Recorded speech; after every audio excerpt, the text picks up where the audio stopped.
औज़ुबिल्लाहिमिनश्शैतानिर्रजीम बिस्मिल्लाहिर्रहमानिर्रहीम। अस्सलाम वालेकुम माय यूट्यूब फैमिली। मेरा नाम हसन अज़ीज़ है और आप देख रहे हैं exam preparation with Hasan Aziz. KP के एजुकेशन डिपार्टमेंट में डिफरेंट कैडर्स की जॉब आई हुई है जिसकी प्रिपरेशन हम मरहलावार कर रहे हैं। इससे पहले हमने इंग्लिश को, साइंस को और आज हम पूरे मैथ्स को कवर करेंगे जिसमें हम क्लास 5 से लेकर क्लास 8 तक के मैथ्स को कवर करेंगे और वहां से हम इम्पोर्टेंट क्वेश्चंस, ट्रिक्स और कंसेप्ट सब कुछ ए टू जेड हम समझेंगे आज की वीडियो में। दोस्तों, maths is considered as one of the simplest as well as one of the complex subject. Reason उसका ये है कि सिंपलेस्ट उन लोगों के लिए है जो इनको समझ जाते हैं, जो उनको समझ जाते हैं उनके लिए बिल्कुल आसान हो जाता है, लेकिन जो उनको समझ नहीं पाते, एक पॉइंट में भी उसके लिए प्रॉब्लम रह जाती है, तो फिर मैथ्स उनके लिए कम्प्लेक्स से कम्प्लेक्स होती जाती है। तो आज की वीडियो मैंने इस तरीके से कंपोज की है कि मैं ये वीडियो सिंपल से कम्प्लेक्स की तरफ लेके जाऊंगा, यानी पहले बेसिक बेसिक बताऊंगा, फिर उसके बाद उसको थोड़ा थोड़ा कम्प्लेक्स करके ले जाऊंगा। और इंशाल्लाह अगर आप लोग ये वीडियो देखते हो तो मैथ्स के पोर्शन में आप लोगों को कोई प्रॉब्लम नहीं होगी। आप लोगों ने वीडियो को लाइक करना है और शेयर भी करना है, और अगर आप चैनल पर पहली बार आए हो तो ज़रूर चैनल को सब्सक्राइब कीजिए क्योंकि हम ऐसे ही आप लोगों के लिए इन्फॉर्मेटिव वीडियोस लेके आएंगे। अच्छा, तो चलते हैं अपने वीडियो की तरफ। हमारा सबसे पहला पॉइंट है, एक नंबर है, वो नंबर मैं आप लोगों के साथ क्लियर करना चाहता हूँ। यहाँ पर अगर हम देखें तो सबसे पहला जो नंबर होता है वो हमारे पास 1 होता है, सेकंड नंबर 10, थर्ड नंबर 100, फिर 1000, फिर 10,000, फिर 100,000 और फिर मिलियन होता है। ठीक है, अगर 7 नंबर हमारे साथ आते तो वो मिलियन, 6 नंबर 100,000 वाले होते हैं, और जब 5 नंबर होते तो वो 10,000 को रिप्रेजेंट करते हैं, 4 नंबर 1000 को, और 3 नंबर 100 को, फिर 10 और 1 इस तरीके से। अच्छा, नेक्स्ट जो पॉइंट है वो है the greatest number which divides two or more numbers simultaneously is called HCF, यानी वो सबसे बड़ा नंबर, ग्रेटेस्ट नंबर जो कि दो या दो से ज्यादा नंबर्स को डिवाइड करता है, उसको क्या कहते हैं? हाईएस्ट कॉमन फैक्टर कहते हैं, यानी HCF कहते हैं। सेकेंड नंबर पर है हमारे पास LCM। LCM क्या होता है? The LCM of two number is the smallest number which divides each of the given number completely, यानी एलसीएम में हमारे पास क्या होता है? ये वो नंबर होता है जो कि दो नंबरों को या दो से ज्यादा नंबरों को वो पूरी तरीके से डिवाइड करता है। उस छोटे नंबर को, उस स्मॉलेस्ट नंबर को हम क्या कहते हैं? एलसीएम कहते हैं। ये जो दो बेसिक कंसेप्ट है हमारे पास, डिफिनीशन है, यहाँ से एमसीक्यूज आता है, तो ये आप लोग के साथ में शेयर करना चाहता हूँ। अच्छा, नेक्स्ट है हमारे पास एलसीएम किस चीज़ के बराबर होता है और एचसीएफ में हम क्या करते हैं? एचसीएफ में तो हम सिर्फ कॉमन फैक्टर लेते हैं, उनकी मल्टीप्लिकेशन से हमारे पास फिर बन जाता है HCF। और LCM कैसे बनता है? जब हम फैक्टर्स मालूम करते हैं तो उनमें से जो कॉमन फैक्टर्स होते हैं और जो अनकॉमन फैक्टर्स होते हैं, दोनों का हमने मल्टीप्लाई करना होता है, तो वहां से जो हमारे पास रिजल्ट बन जाता है, जो प्रोडक्ट बन जाता है, उसको हम कहते हैं LCM। अच्छा, अब हम थोड़ा सा उसको एडवांस लेवल पे लेके जाते हैं। ये बेसिक कंसेप्ट थे, अब थोड़ा सा उसको एडवांस करते हैं, यानी हम देखते हैं कि अगर हमारे पास फ्रैक्शन है तो फ्रैक्शन में हम एलसीएम किस तरीके से लेते हैं। फॉर एग्जांपल हमारे पास 3 रूल्स है इसके अंदर, और गौर से सुने इसको, मैं बहुत सिंपल तरीके से ये चीज़ आप लोग को समझा रहा हूँ। सबसे पहले अगर हमारे पास आ जाए 1/5 प्लस 1/5, यानी हमारे पास जो डिनोमिनेटर है वो अगर सेम आ जाए, यानी अगर हम केस नंबर 1 में देखें तो 5 है और 5 है, डिनोमिनेटर अगर हमारे पास सेम आ जाए तो ऐसी केस में हमने एक को कॉमन करना होता है, और वही कॉमन हमारे पास एलसीएम होगा। अब सेकंड केस हमारे पास क्या होता है? अगर हमारे पास दो डिफरेंट नंबर आ जाए, लेकिन वो दो डिफरेंट नंबर ऐसे हो कि वो एक ही मल्टीपल में आ जाए, यानी अगर हम यहाँ पर देखें तो 5 है और 10 है, ये दोनों डिफरेंट नंबर है but they came in the same multiple, एक ही पहाड़े के अंदर आते हैं, तो इस केस में हमने जो ग्रेटर नंबर है वो एलसीएम लेना होगा। और थर्ड केस हमारे पास क्या है, थर्ड केस है हमारे पास कि जब दो डिफरेंट नंबर्स भी हो और उसके साथ साथ वो डिफरेंट मल्टीपल्स में भी हो, यानी एक मल्टीपल में वो नहीं आ रहे हो। तो उस केस में हमारे पास एलसीएम किया होगा। जिस तरह थर्ड नंबर है तो इसमें एक है हमारे पास 5 और दूसरा है 11। अब 5 और 11 टू डिफरेंट नंबर्स भी है और सेम मल्टीपल में भी नहीं आ रहा है, तो इस केस में एलसीएम हमारे पास होगा बाय हमारे पास एलसीएम कैसे आएगा, by multiplying these two numbers. इन तीन तरीकों से आप लोग बिल्कुल वो प्लस और एडिशन और सब्ट्रैक्शन फ्रैक्शन में कर सकते हो। ये शॉर्ट ट्रिक्स है, इनके लिए ये आप लोगों ने याद करने हैं। अच्छा, नेक्स्ट है हमारे पास मल्टीप्लिकेशन ऑफ फ्रैक्शन। हम किस तरीके से करते हैं, हम न्यूमरेटर को न्यूमरेटर के साथ मल्टीप्लाई करेंगे और डिनोमिनेटर को डिनोमिनेटर के साथ मल्टीप्लाई करेंगे। और फिर उसके बाद डिवीजन ऑफ फ्रैक्शन हम किस तरीके से करते हैं। फॉर एग्जांपल हमारे पास है 5 divided by 6 divided by 1 divided by 7। सबसे पहले हमने उसको डिवाइड को मल्टीप्लाई में कन्वर्ट करना है, और मल्टीप्लाई में कन्वर्ट करने के साथ हम एक चीज़ और करते हैं कि जो सेकंड फैक्टर यहाँ पर हमारे साथ होता है, जो सेकंड नंबर हमारे पास होता है, उनके जो नंबर्स होते हैं उनको हम रिप्लेस करते हैं। यानी जो न्यूमरेटर होता है वो डिनोमिनेटर में चला जाता है और जो डिनोमिनेटर होता है वो न्यूमरेटर में चला जाता है। ये चीज़ हमने करनी होगी, तो फिर सैंपल ऊपर वाला केस हमारे पास बन जाएगा। अच्छा, नेक्स्ट है हमारे पास परसेंटेज। परसेंटेज किया है, it is a special kind of fraction having a 100 is denominator.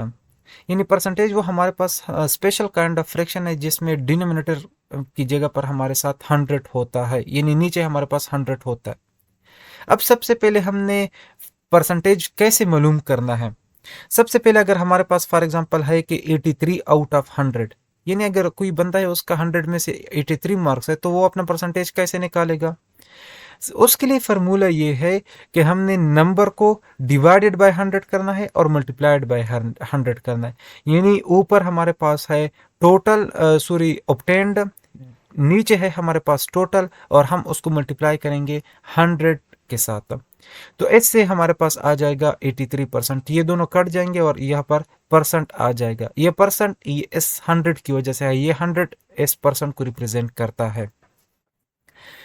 अच्छा, यह यहाँ पर एक टैब भी मैंने यहाँ पर लिखा हुआ है, to find percentage multiply the fraction with 100। जब हम परसेंटेज को मालूम करते हैं तो हम फ्रैक्शन को 100 के साथ मल्टीप्लाई करते हैं, तो हम परसेंटेज हमारे पास आ जाता है ऑटोमेटिकली।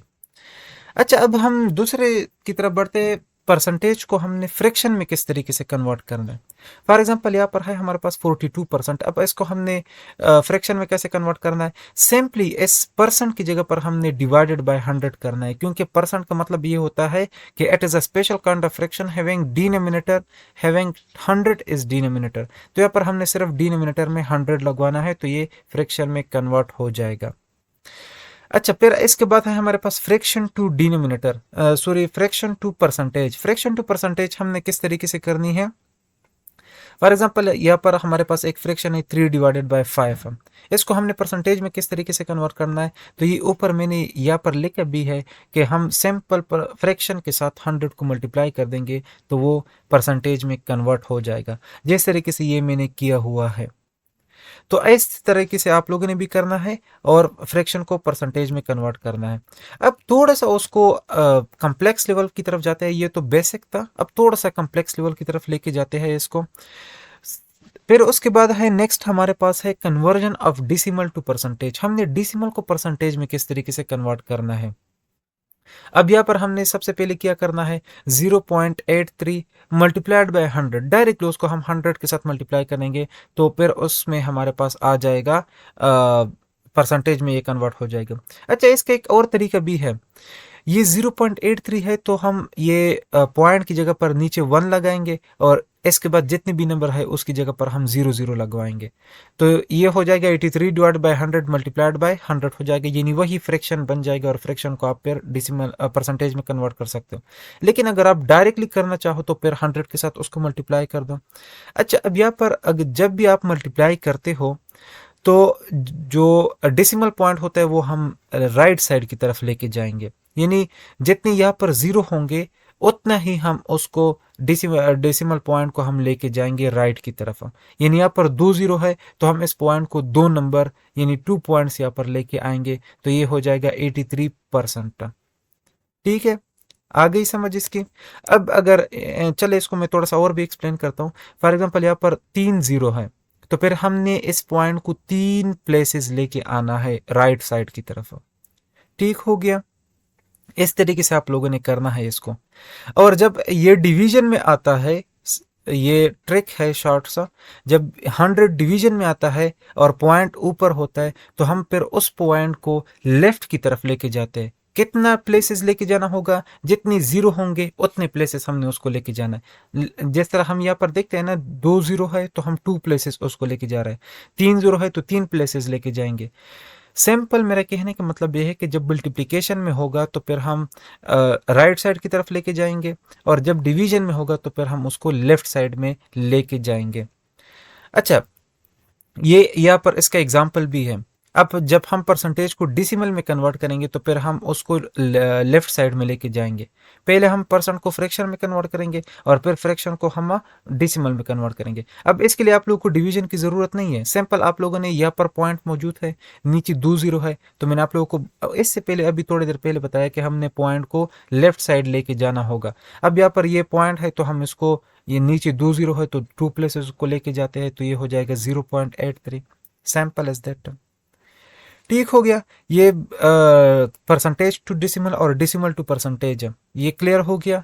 एक में हमने, जब हम परसेंटेज टू डिसिमल करेंगे तो पॉइंट को लेफ्ट साइड लेके जाएंगे और 100 को डिवाइड करेंगे, और जब हम डिसिमल को परसेंटेज में कन्वर्ट करेंगे तो फिर हम 100 को मल्टीप्लाई करेंगे और जो डिसिमल पॉइंट होगा वो राइट साइड की तरफ लेके जाएंगे। इससे सिंपल, इससे और सिंपल नहीं हो सकता। और आई होप आप लोगों को अभी समझ भी आ गई होगी इसकी। अच्छा, नेक्स्ट है हमारे पास इस तरह के क्वेश्चन आते हैं, 20% ऑफ 62। ये ऑफ का मतलब होता है मल्टीप्लीकेशन, इसकी जगह पर हम लगाएंगे मल्टीप्लाई, 62 को अपनी जगह पर लगाएंगे, 20% को हम कन्वर्ट करेंगे। अब परसेंट की जगह पर सिंपल आप लोगों ने नीचे लिखना है 100 बस। तो 20 डिवाइड बाय 100 मल्टीप्लाइड बाय 62, ये जीरो और ये जीरो कैंसिल हो जाएगा। 2 multiplied by 62 is 124 divided by 10। अब यहाँ पर देखो, इसकी डिवीजन की जरूरत नहीं है बिल्कुल भी, यहाँ पर आप शॉर्ट ट्रिक भी यूज कर सकते हो, वही जो हम मैंने ऊपर आप लोगों को कहा। ये देखो 1 0 है ना, तो हम डिसिमल प्लेस को 1 पॉइंट लेके जाएंगे यहाँ पर, तो ये हो जाएगा 12.4। ठीक हो गया।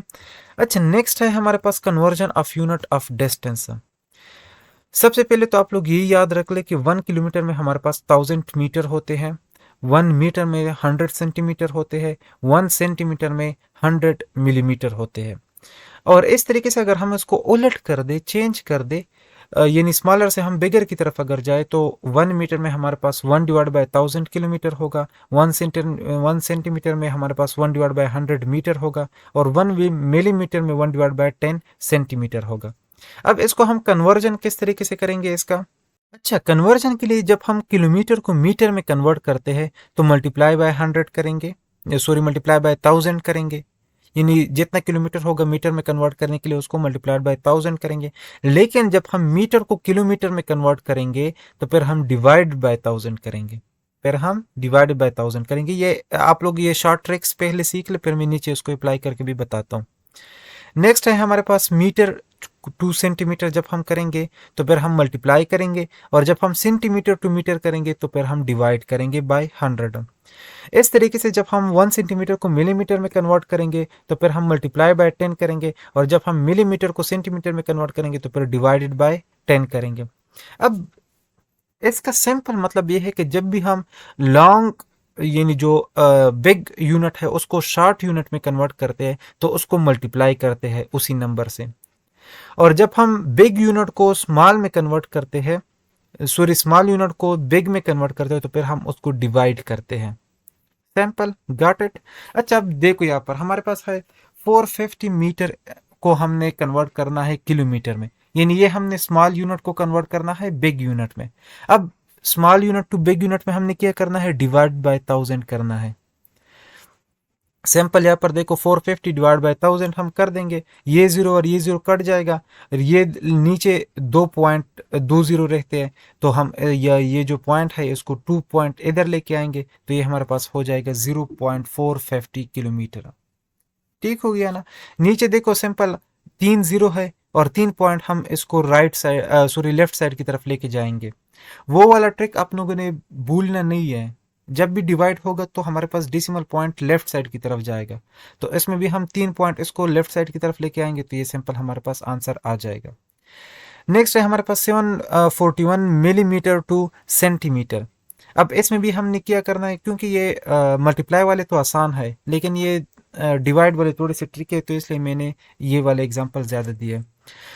हमारे पास है 741 मिलीमीटर को हमने सेंटीमीटर में कन्वर्ट करना है। अब 1 मिलीमीटर या 1 सेंटीमीटर में कितने मिलीमीटर होते हैं, 10 मिलीमीटर होते हैं, तो हमने 10 के साथ उसको डिवाइड करना है। अब नीचे 10 है तो हम डिसिमल पॉइंट को 1 पॉइंट लेके आएंगे, तो ये हो जाएगा हमारे पास 74.1 सेंटीमीटर। सिंपल, क्लियर हो गया। अब नेक्स्ट है हमारे पास कन्वर्जन ऑफ टाइम यूनिट्स। अब टाइम की यूनिट्स को हमने कन्वर्ट करना है। इसका हमें पता है कि 1 आवर के अंदर 60 मिनट्स होते हैं, या 1 मिनट के अंदर 1/60 आवर भी उसको लिख सकते हो। यानी जब आप छोटे से बड़े की तरफ जाओगे तो उसको डिवाइड करोगे, सिंपल वही रूल है। 1 minute is equal to 60 second, या 1 second is equal to 1/60 minute. 1 day is equal to 24 hours, या 1 hour is equal to 1/24 day.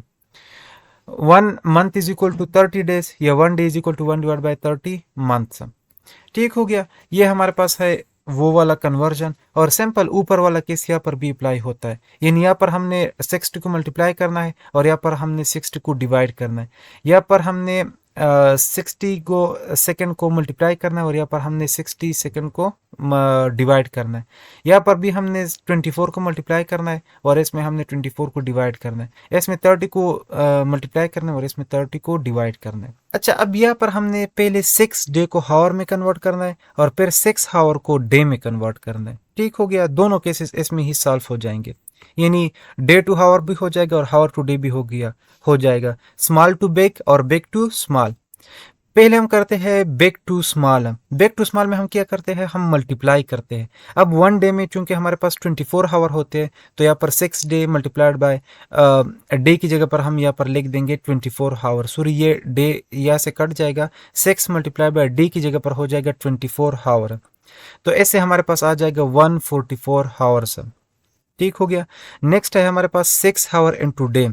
अब चूंकि हमें पता है कि 1 डे में 24 आवर होते हैं तो यहाँ पर हम क्या करेंगे, 6 को अपनी जगह पर लिख देंगे और हावर को हम डे में कन्वर्ट करेंगे। और 1 आवर में कितने डे होते हैं, 1/24 डे होते हैं। तो यहाँ पर हो जाएगा 1/24। 6 मल्टीप्लाइड बाय 1/24 हो जाएगा, तो ये हो जाएगा 6/24 डे। अब इसको अगर आप काट दो तो ये हो जाएगा हमारे पास 1/4 डे, या आगे अगर आप इसको सिंप्लीफाई करते हो तो ये हो जाएगा 0.4 डे।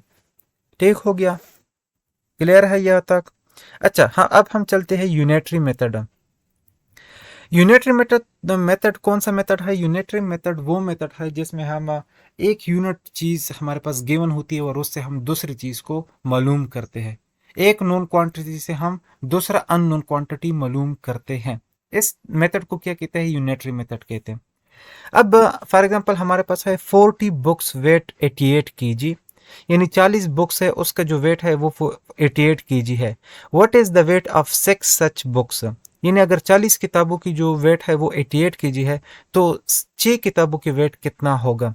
इसके लिए सबसे पहले हमने यूनिट वेट मालूम करना होगा, यानी एक बुक का वेट कितना होगा वो मालूम करना होगा और फिर उसको 6 के साथ मल्टीप्लाई करेंगे तो we will get our answer. ठीक हो गया। अब यहाँ पर देखते हैं हम 40 बुक्स की जो कीमत है वो 88 केजी है और 1 बुक की कीमत क्या हो जाएगी 88 डिवाइडेड बाय 40, तो ये हमारे पास हो जाएगा 2.2 केजी। यानी एक बुक की जो वेट है वो कितनी होगी 2.2 केजी। अब हमसे मांगा किया गया है वेट ऑफ 6 सच बुक्स, तो weight of 6 books is equal to 2.2 multiplied by 6, तो ये हमारे पास हो जाएगा 13.2 केजी। यानी 6 बुक्स का वेट कितना होगा 13.2 केजी। Getting my point. अच्छा, अब हम चलते हैं नेक्स्ट पॉइंट पे। If a price of a pencil is Rs10, what will be the price of 15 pencils? अगर एक पेंसिल की कीमत 10 रुपए है, ये भी यूनिटरी मेथड में ही आता है लेकिन ये क्वेश्चन थोड़ा सा डिफरेंट है ऊपर वाले क्वेश्चन से। अच्छा, इसमें हमारे पास यूनिट दिया गया है, हमसे बिगर वैल्यू मांग रहा है। यानी यहाँ पर हमारे पास एक पेंसिल की कीमत क्या है 10 है, तो हमारे पास 15 पेंसिल की कीमत क्या हो जाएगी? तो सिंपल हम 15 को 10 के साथ मल्टीप्लाई करेंगे तो इसके साथ हमारा आंसर आ जाएगा 150 रुपीज़।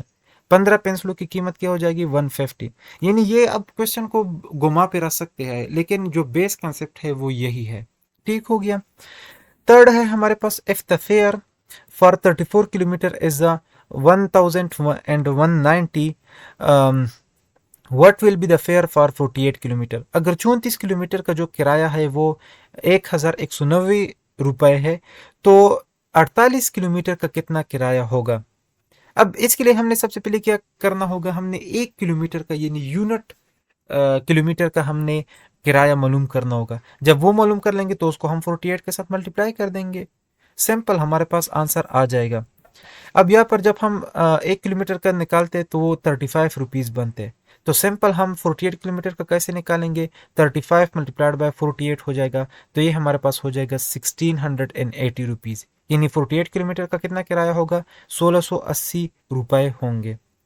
आई होप कि ये मेथड भी आप लोगों को अभी क्लियर हो गई होगी, और इस पर जो भी क्वेश्चन आएगा अभी आप लोग कर सकोगे। नेक्स्ट है हमारे पास कम्प्लीमेंट्री एंगल। अब ये कुछ टर्मिनोलॉजीज है, बहुत इंपॉर्टेंट है, और क्वेश्चन यहाँ से 2-3 आ सकते हैं, एक भी नहीं 2-3 आ सकते ज्योमेट्री से। अच्छा, सबसे पहले क्या है कम्प्लीमेंट्री एंगल। कम्प्लीमेंट्री एंगल वो एंगल होते हैं जिसका सम 90 के बराबर हो, यानी वो दो एंगल जिसका सम 90 के बराबर हो उसको कहते हैं कम्प्लीमेंट्री एंगल। सप्लीमेंट्री एंगल कौन से होते हैं, वो दो एंगल जिसका सम 180 के बराबर हो उसको कहते हैं सप्लीमेंट्री एंगल्स। फिर उसके बाद है राइट एंगल। राइट एंगल किसे कहते हैं, राइट एंगल कहते हैं if one angle is equal to 90, यानी 90 डिग्री में जो एंगल होते हैं उसको कहते हैं राइट एंगल। ट्राइंगल क्या होता है, closed figure having 3 sides and 3 angles. वो क्लोज्ड फिगर जिसमें 3 साइड्स और 3 एंगल्स हो उसको कहते हैं ट्राइंगल। फिर ट्राइंगल की 3 टाइप्स है, इक्विलैटरल ट्राइंगल, आइसोसेलेस ट्राइंगल और स्केलियन ट्राइंगल। इक्विलैटरल ट्राइंगल कौन से होते हैं, जिसमें एंगल, तीनों एंगल और तीनों साइड्स बराबर होते हैं, तो उस ऐसे ट्राइंगल को हम क्या कहेंगे, इक्विलैटरल ट्राइंगल। आइसोसेलेस ट्राइंगल कौन से होंगे, जिसमें दो साइड्स और एंगल्स बराबर हो, यानी दो साइड्स और दो एंगल्स वो बराबर होने चाहिए, तो ऐसे ट्राइंगल को हम क्या कहेंगे, आइसोसेलेस ट्राइंगल। नेक्स्ट है हमारे पास स्केलियन ट्राइंगल। स्केलियन ट्राइंगल किसे कहते हैं, जिसमें जो जितनी भी हमारे पास साइड्स है और एंगल्स है वो सब डिफरेंट होंगे। जब वो सब डिफरेंट होंगे तो ऐसे ट्राइंगल को हम क्या कहेंगे, स्केलियन ट्राइंगल कहेंगे। अच्छा, नेक्स्ट है हमारे पास a triangle where each angle are less than 90। तो ऐसा ट्राइंगल जिसमें हर एंगल जो होते हैं वो 90 से कम हो तो उसको कहते हैं एक्यूट एंगल ट्राइंगल। इसमें हर एक एंगल 90 से कम होगा, यानी वो कुछ भी हो सकता है लेकिन 90 डिग्री से कम होगा। और फिर राइट एंगल ट्राइंगल कौन सा होगा, जिसमें एक एंगल 90 डिग्री के बराबर हो, तो ऐसे ट्राइंगल को हम क्या कहेंगे, राइट एंगल ट्राइंगल कहेंगे। फिर उसके बाद है एब्ट्यूज एंगल ट्राइंगल कौन सा होगा, a triangle where one angle is greater than 90। वो ट्राइंगल जिसमें एक एंगल 90 से ग्रेटर हो तो उसको कहेंगे हम एब्ट्यूज एंगल ट्राइंगल। एक एंगल सिर्फ 90 से ग्रेटर होगा, बाकी नहीं, दो नहीं, अगर दो ज्यादा होंगे तो वो 180 से क्रॉस कर जाएंगे। और ट्राइंगल में जो हमारे पास टोटल एंगल होती है वो 180 होती है, और सर्कल में जो टोटल एंगल होती है वो 360 डिग्री होती है। तो कीप दैट इन माइंड। अच्छा, नेक्स्ट है हमारे पास क्वाड्रिलेटरल। क्वाड्रिलेटरल क्या होते हैं, shapes which have 4 sides and 4 angles. वो शेप्स जिसकी 4 साइड्स और 4 एंगल्स हो तो ऐसे शेप्स को क्या कहेंगे, क्वाड्रिलेटरल।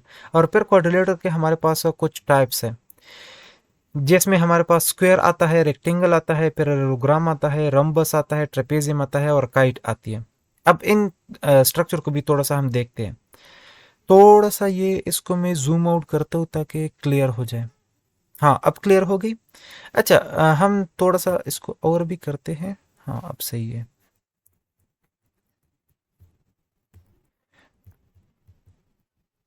अच्छा, सबसे पहले हम देखते हैं स्क्वायर को। स्क्वायर में हमारे पास 4 इक्वल साइड्स होते हैं और 4 राइट एंगल्स होते हैं। इसमें जो एंगल होते हैं वो राइट एंगल होंगे, यानी 90 डिग्री के बराबर होंगे, और साइड्स जो होंगे वो भी इक्वल होंगे। और इसमें हमारे पास 6 लाइंस ऑफ सिमेट्री होते हैं। सिमेट्री यानी वो लाइंस जो किसी भी शेप को 2 इक्वल हाफ में कट कर दे, तो ऐसे लाइंस को क्या कहते हैं, सिमेट्री कहते हैं। और स्क्वायर के अंदर कितनी लाइंस ऑफ सिमेट्री होते हैं, 6 लाइंस ऑफ सिमेट्री होते हैं। फिर सेकंड है हमारे पास रेक्टेंगल। रेक्टेंगल में क्या होता है, इसमें अपोजिट साइड्स और अपोजिट साइड्स जो होंगे वो इक्वल होंगे लेंथ में। अपोजिट साइड्स का मतलब है कि ये वाला साइड इस साइड की इक्वल होगा और ये वाला साइड इस साइड की इक्वल होगा। और जो एंगल्स होंगे वो सारे 90 डिग्री के बराबर होंगे। राइट एंगल का मतलब राइट 90 डिग्री के बराबर होंगे। और इसमें जो सिमेट्री है वो टू लाइंस ऑफ सिमेट्री है। रेक्टेंगल के अंदर टू लाइंस ऑफ सिमेट्री है, यानी एक तो ये लाइन है जो कि दो इक्वल हाफ में डिवाइड करती है इस शेप को, और एक ये है जो कि दो इक्वल हाफ में इसको डिवाइड करती है। नेक्स्ट है हमारे पास पैरेललोग्राम। पैरेललोग्राम जो है इसमें two pairs of opposite parallel side होते हैं एंड अपोजिट इक्वल एंगल होते हैं। यानी इसमें भी जो पैरेलल अपोजिट साइड्स होते हैं वो इक्वल होते हैं, और इसके साथ साथ जो अपोजिट एंगल होती है वो इक्वल होती है। यानी इसमें 90 डिग्री नहीं होता, लेकिन जो अपोजिट इक्वल एंगल होते हैं वो इक्वल होते हैं। यानी फॉर एग्जांपल अगर ये 65 डिग्री है तो ये भी 65 डिग्री होगी, और अगर ये 115 है तो ये भी 115 होगी। ठीक हो गया।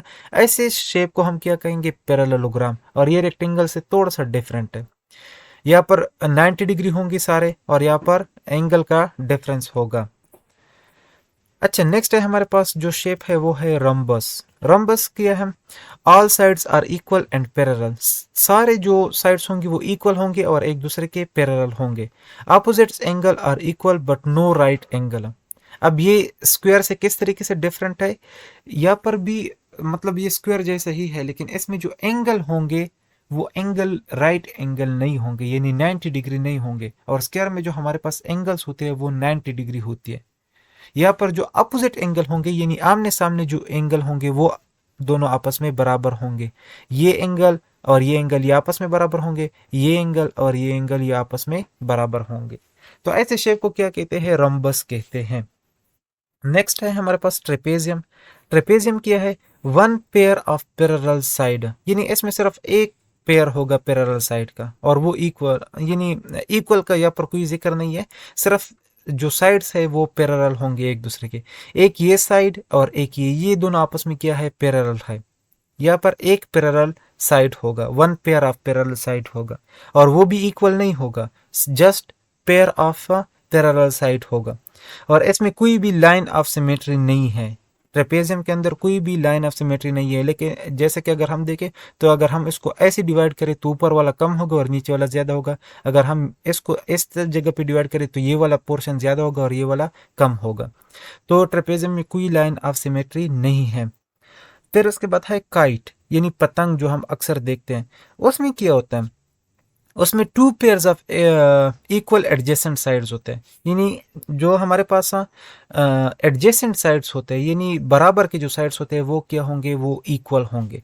जिस तरह अगर हम देखें तो ये और ये दोनों क्या है, बराबर है, एडजेसेंट है, और ये दोनों आपस में सेम है, और ये दोनों आपस में सेम है। तो इसको कहते हैं two pairs of equal adjacent sides. और इसमें हमारे पास एक लाइन ऑफ सिमेट्री सिर्फ है। अगर हम इसको ऐसे इस लाइन पे डिवाइड कर दें तो ये हमारे पास ये इक्वल हाफ होगा और ये भी इक्वल हाफ होगा। अगर हम इसको ऐसे डिवाइड करते हैं तो ऊपर वाला कम हो जाएगा और नीचे वाला ज्यादा हो जाएगा। तो इस वजह से इसमें सिर्फ और सिर्फ एक लाइन ऑफ सिमेट्री है। क्लियर हो गया यहाँ तक? अच्छा जी, नेक्स्ट है हमारे पास एरिया एंड पैरामीटर। एरिया और पैरामीटर में क्या फर्क है? एरिया है space covered by the surface of any two dimensional shape. Next है हमारे पास एरिया। एरिया क्या है, ये हमारे पास वो स्पेस है जो कि टू डायमेंशनल एरिया के जो सरफेस है उसको कवर करता है। यानी ये फॉर एग्जांपल हमारे पास टू डायमेंशनल एक शेप है, इसका जो ये जो सरफेस एरिया है उसको जो कवर करता है इसको कहते हैं एरिया। और the total length of the boundary of a closed region is called a parameter. Parameter क्या होता है, ये जो बाउंड्री होती है क्लोज्ड शेप की, इस बाउंड्री की टोटल लेंथ को क्या कहते हैं, पैरामीटर कहते हैं। और एरिया का जो लेंथ है वो मीटर स्क्वायर है, और पैरामीटर का जो लेंथ है वो मीटर है। अब हम थोड़ा सा एरिया और पैरामीटर देखते हैं डिफरेंट शेप्स की। अगर हम स्क्वायर की बात करें तो स्क्वायर का जो एरिया है वो है साइड मल्टीप्लाइड बाय साइड, और अगर स्क्वायर की पैरामीटर की हम बात करें तो वो है हमारे पास 4 मल्टीप्लाइड बाय एल। यानी ये हमारे पास एक लेंथ है, ये दूसरा लेंथ है, ये तीसरा है और ये चौथा। तो 4 लेंथ है हमारे पास, उसको हम 4 से मल्टीप्लाई करेंगे तो हमारे पास आ जाएगा 4L। स्क्वायर का जो पैरामीटर है वो क्या हो जाएगा, 4L। रेक्टेंगल है नेक्स्ट हमारे पास, रेक्टेंगल का जो एरिया है वो है लेंथ मल्टीप्लाइड बाय वेड्थ, और रेक्टेंगल का जो पैरामीटर है वो क्या है, 2 लेंथ प्लस वेड्थ। यहाँ पर हम मल्टीप्लाई करेंगे लेंथ और वेड्थ को, यहाँ पर हम 2 लेंथ प्लस वेड्थ। नेक्स्ट है हमारे पास पैरेललोग्राम का एरिया क्या है, base multiplied by altitude. Altitude का मतलब हाइट, एक बेस है और एक उसका हाइट है। इसका ये हमारे पास क्या हो जाएगा, एरिया हो जाएगा ऑफ अ पैरेललोग्राम। ट्राइंगल का क्या हो जाएगा, 1/2 multiplied by altitude multiplied by base. Altitude का मतलब हाइट भी होता है, तो सो कंफ्यूज नहीं होना है आप लोगों ने। ये क्या हो जाएगा, ये हमारे पास एरिया ऑफ अ ट्राइंगल है। नेक्स्ट है हमारे पास ट्रेपेजियम। ट्रेपेजियम का क्या है, altitude multiplied by B1 plus B2 divide by 2। अब यहाँ पर बी से मतलब क्या है, बी से मतलब है बेस, यानी base 1 plus base 2 divided by 2 multiplied by altitude. तो ये हमारे पास क्या बनता है, ये हमारे पास अच्छा B1 plus B2 divided by 2, B किया है यहाँ पर हमारे पास बेस है। तो इन को अगर हम एल्टीट्यूड को और साथ में B1 plus B2 divide by 2 को हम मल्टीप्लाई करेंगे तो हमारे पास क्या आ जाएगा, एरिया ऑफ अ ट्रेपेजियम आ जाएगा। अच्छा, नेक्स्ट कुछ फार्मूले हैं हमारे पास। एवरेज को हम किस तरीके से मालूम करते हैं, sum of quantities divide by number of quantities. और इस तरीके से हम अरिथमेटिक मीन को भी मालूम करते हैं, sum of quantities divide by number of quantities. Next है हमारे पास मीडियन। मीडियन हम कैसे मालूम करते हैं, मिड नंबर, यानी जो भी मिड नंबर है हमारे पास वो उसको क्या कहते हैं, मीडियन कहते हैं। But in case of even number, जब हमारे पास इवन नंबर होगा, we take average of a mid two numbers. यानी अगर हमारे पास ऑड नंबर है तो फिर तो सिंपली हम उसमें वो मिड वाला सेलेक्ट कर देंगे। लेकिन जब हमारे पास इवन नंबर होगा तो फिर हम किस तरह मीडियन को मालूम करेंगे, तो जो मिड के दो नंबर होंगे हमारे पास, जैसे अगर हम इसमें देखें 2 4 6 8 10 12, इसमें जो मिड के टू नंबर है वो है 6 और 8, तो उन दोनों का हमने फिर एवरेज मालूम करना होगा। इन दोनों का एवरेज क्या आता है, एवरेज का फॉर्मूला क्या है, sum of quantities divide by number of quantities. Sum of quantities क्या होगा, 6 प्लस 8 14 डिवाइडेड बाय 2। इसका आंसर हमारे पास आ जाएगा 7। तो मीडियन क्या होगा इवन केस में, यहाँ पर 7 हो जाएगा। मूड क्या है, मोस्ट रिपीटेड नंबर। मूड क्या है, the most repeated number is called mood. यानी अगर हम यहाँ पर देखें 2 3 3 3 4 4 5 5 5 5, इसमें सबसे ज्यादा कौन सा नंबर रिपीट हुआ है, 5 रिपीट हुआ है। तो मूड क्या हो जाएगा, यहाँ पर 5 हो जाएगा। और मूड को हम कैसे रिप्रेजेंट करते हैं, मूड को हम इस तरीके से रिप्रेजेंट करते हैं। अच्छा, नेक्स्ट है हमारे पास क्लास 6 का मैथ्स। क्लास 6 का मैथ्स में हमारे पास एक फार्मूला है, product of two number is equal to HCF multiplied by LCM। यानी product of two number A cross B is equal to HCF multiplied by LCM। इस पे एक क्वेश्चन मैं आप लोगों को करवाता हूँ एग्जाम्पल के तौर पर। LCM फॉर एग्जाम्पल हमारे पास है 456, HCF है हमारे पास 6, ए नंबर है हमारे पास, यानी जो प्रोडक्ट ऑफ टू नंबर है इसमें ए है हमारे पास 24 और बी को हमने मालूम करना है। तो हमारे पास फार्मूला हो जाएगा a cross b is equal to HCF multiplied by LCM। और अगर हम ए को बोथ साइड पे डिवाइड कर दे तो ये हमारे पास आ जाएगा b is equal to HCF multiplied by LCM divided by a. फिर उसमें हम वैल्यू पुट करेंगे और हमारे पास आंसर आ जाएगा। इस तरीके से आप लोगों ने करना है। अब इसमें आप लोगों से ए भी पूछ सकता है और बी गिवन होगा, HCF और LCM गिवन होंगे। इस तरह HCF भी पूछ सकते हैं और LCM भी पूछ सकते हैं। तो सिंपल इसी तरीके से आप लोगों ने जो फार्मूला है उसको वो करना है, अपने मुताबिक बनाना है, क्वेश्चन की कंडीशन के मुताबिक बनाना है। अच्छा, नेक्स्ट पॉइंट है हमारे पास, when a number is multiplied by itself the value we get is called square. यानी जब भी हम नंबर को उसी नंबर के साथ, एक नंबर को उसी नंबर के साथ या अपने आप के साथ मल्टीप्लाई करते तो जो वैल्यू हम हासिल करते हैं उसको कहते हैं स्क्वायर। और square of any number is positive. जो भी नंबर का हम स्क्वायर लेंगे वो पॉजिटिव ही आएगा उसका आंसर, चाहे वो नेगेटिव क्यों ना हो, उसका आंसर हमारे पास पॉजिटिव आएगा। और यहाँ पर एक टेबल है, माइनस ज़रब माइनस से हमारे पास आंसर आएगा plus, plus multiply by plus से प्लस आएगा, माइनस ज़रब प्लस से माइनस और प्लस ज़रब माइनस से माइनस। अब यहाँ पर जो हमारे पास जो नंबर है अगर उसको हम 2 टाइम्स मल्टीप्लाई करें तो उसको स्क्वायर कहते हैं, लेकिन उससे जो रिजल्टेंट नंबर आता है उसको हम कहते हैं perfect square of that number. Next जो पॉइंट है वो है हमारे पास natural number starts with 1 and whole number starts with the 0। Whole number greater than 0 is equal to positive integer, यानी जो वो होल नंबर जो कि 0 से ग्रेटर है उसको पॉजिटिव इंटीजर कहते हैं, और वो होल नंबर जो कि 0 से लेस हो उसको नेगेटिव इंटीजर कहते हैं। अच्छा, फिर उसके बाद है कुछ लॉज है, उसको हमने पढ़ना है। सबसे पहले है क्लोजर लॉ, और ये फिर हमने हर चीज़ के लिए अप्लाई करना है। ये बेस है, और इसको फिर आप लोग एडिशन के लिए भी अप्लाई कर सकते हो, सब्ट्रैक्शन के लिए भी, मल्टीप्लिकेशन के लिए भी, और डिवीजन के लिए भी, सबके लिए सेम है। अच्छा, सबसे पहले हमारे पास क्लोजर लॉ। क्लोजर लॉ में क्या है, addition of two integer is a addition of two integer sum is always an integer. जब भी हम दो एंटीजर को ऐड करते हैं तो उसका जो सम है वो हमारे पास एंटीजर ही आएगा। नेक्स्ट है हमारे पास कम्यूटेटिव लॉ। कम्यूटेटिव लॉ है a plus b is equal to b plus a, तो ऐसे लॉ को हम कहते हैं कम्यूटेटिव लॉ। फिर एसोसिएटिव लॉ कौन सी है, a plus b and to c, और यहाँ पर फिर हो जाएगा is equal to a plus and to b plus c. ये हमारे पास कौन सी लॉ है, ये एसोसिएटिव लॉ है। फिर उसके बाद है additive identity. When we add 0 to any integer, the resultant is the integer itself। जब भी हम किसी नंबर या किसी एंटीजर के साथ 0 को ऐड करते हैं तो हमारे पास जो रिजल्टेंट नंबर आएगा वो वही एंटीजर आएगा। जैसे अगर हम देखते हैं तो जो 0 को हम 7 के साथ ऐड करते हैं तो हमारे पास जो नंबर आएगा वो वही 7 आएगा। इस प्रॉपर्टी को क्या कहते हैं, एडिटिव आइडेंटिटी कहते हैं। नेक्स्ट है हमारे पास एडिटिव इनवर्स। एडिटिव इनवर्स किसे कहते हैं, if sum of two integer is zero then both integers and additive inverse of each other. जब भी हमारे पास टू एंटीजर का जो सम होगा वो जीरो के बराबर आ जाए तो वो जो एंटीजर्स है वो दोनों आपस के एडिटिव इनवर्स है। यानी अगर हम यहाँ पर देखें एग्जाम्पल के तौर पर +3 - 3, तो ये हमारे पास जीरो के बराबर आ जाएगा। प्लस जब भी माइनस माइनस होगा तो 3 से अगर हम 3 निकाले तो क्या आ जाएगा, जीरो।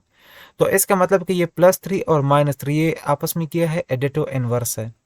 नेक्स्ट है हमारे पास मल्टीप्लिकेटिव आइडेंटिटी। मल्टीप्लिकेटिव आइडेंटिटी क्या है, when we multiplied one to any integer the product will be the integer itself. जब भी हम किसी नंबर के साथ वन को मल्टीप्लाई करेंगे, किसी भी एंटीजर के साथ वन को मल्टीप्लाई करेंगे तो प्रोडक्ट हमारे पास क्या आ जाएगा, वही एंटीजर आ जाएगा। और इसका जो हमारे पास आंसर एग्जाम्पल है वो है -2 मल्टीप्लाइड बाय 1। यानी 1 को हम जिस भी नंबर के साथ मल्टीप्लाई करेंगे तो वही आंसर आएगा। अब यहाँ पर 1 को हमने -2 के साथ मल्टीप्लाई किया है तो इससे आंसर भी हमारे पास क्या आ जाएगा, -2 आ जाएगा। इसको कहते हैं मल्टीप्लिकेटिव आइडेंटिटी।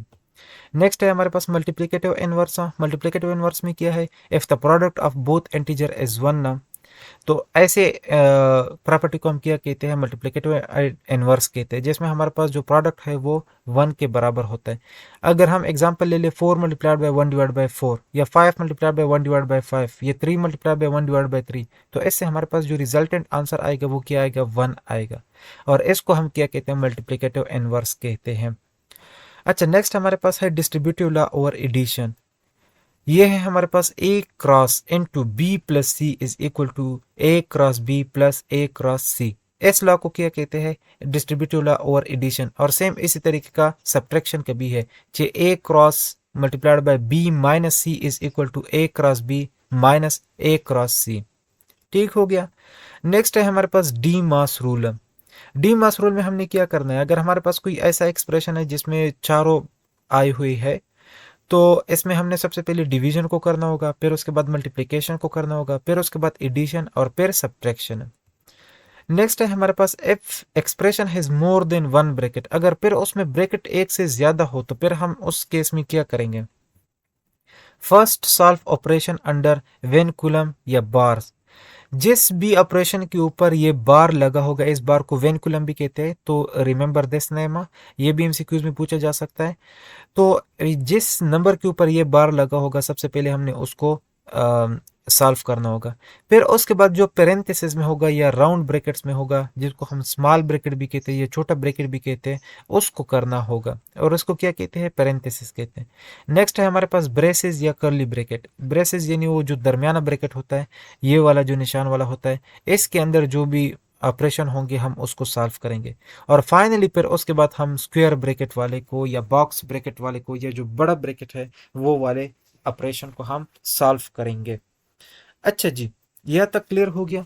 अब हम चलते हैं नेक्स्ट। अच्छा जी, नेक्स्ट में क्या है, हमारे पास कंटिन्यूड रेशियो है, x ratio y ratio z। अब हमने इसका कंटिन्यूड रेशियो मालूम करना है। कंटिन्यूड रेशियो का मतलब क्या है कि जो मिड वाला जो रेशियो होता है वो 2 टाइम्स रिपीट होता है।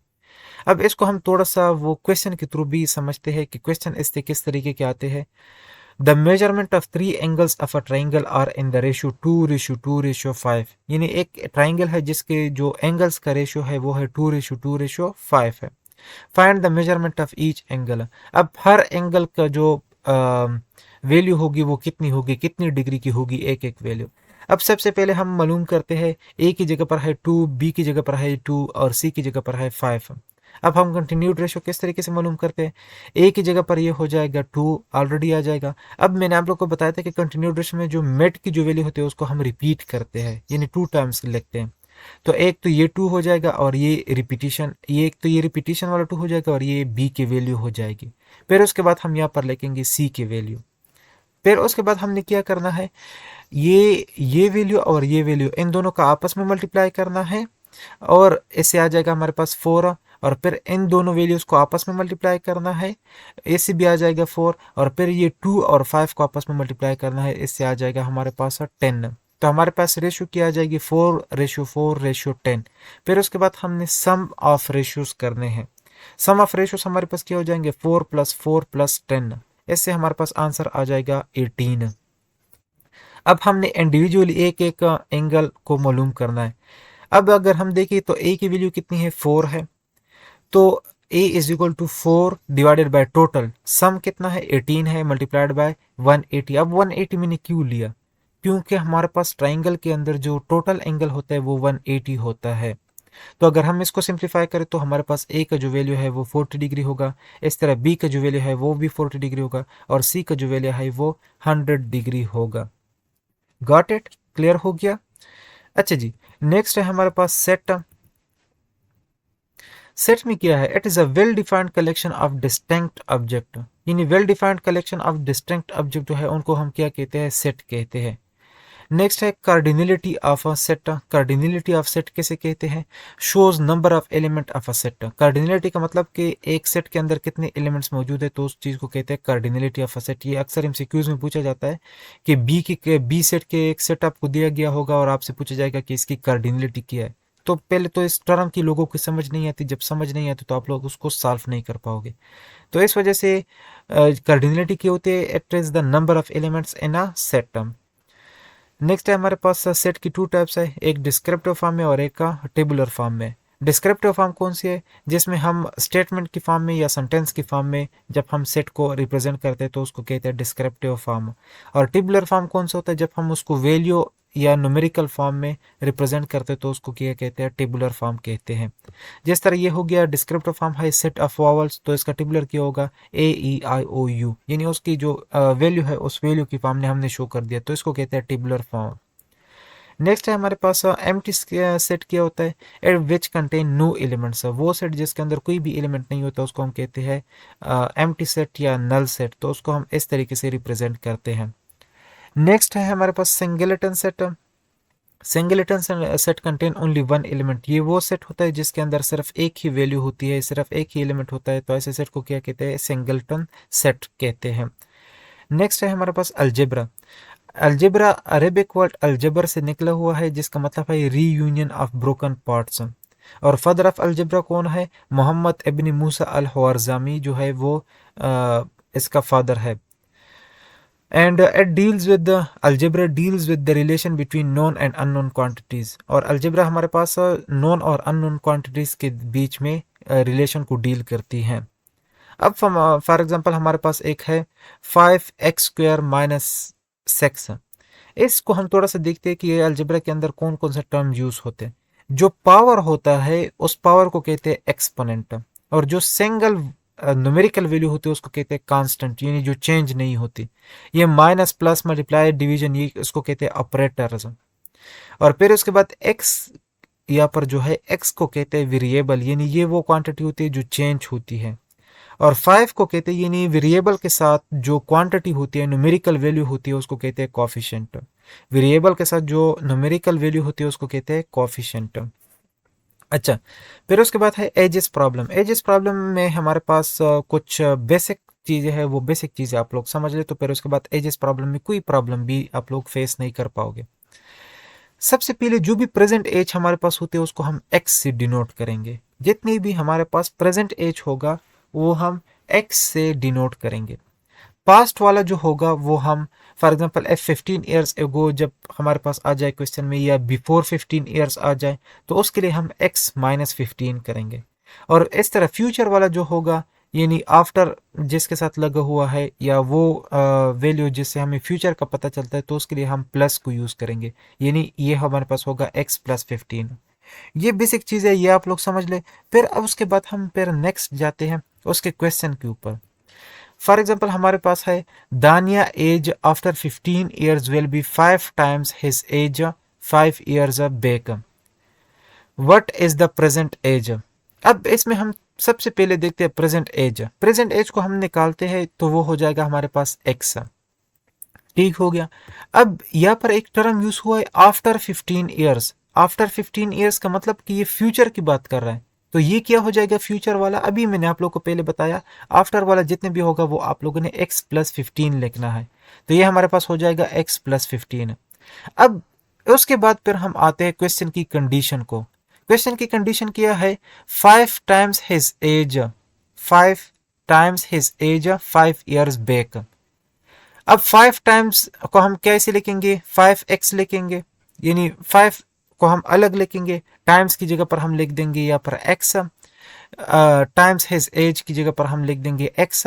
5 ईयर्स बैक, बैक का मतलब है कि वापस। अब वापस किया है उसमें हमने फिर से वही लिखना है x-5।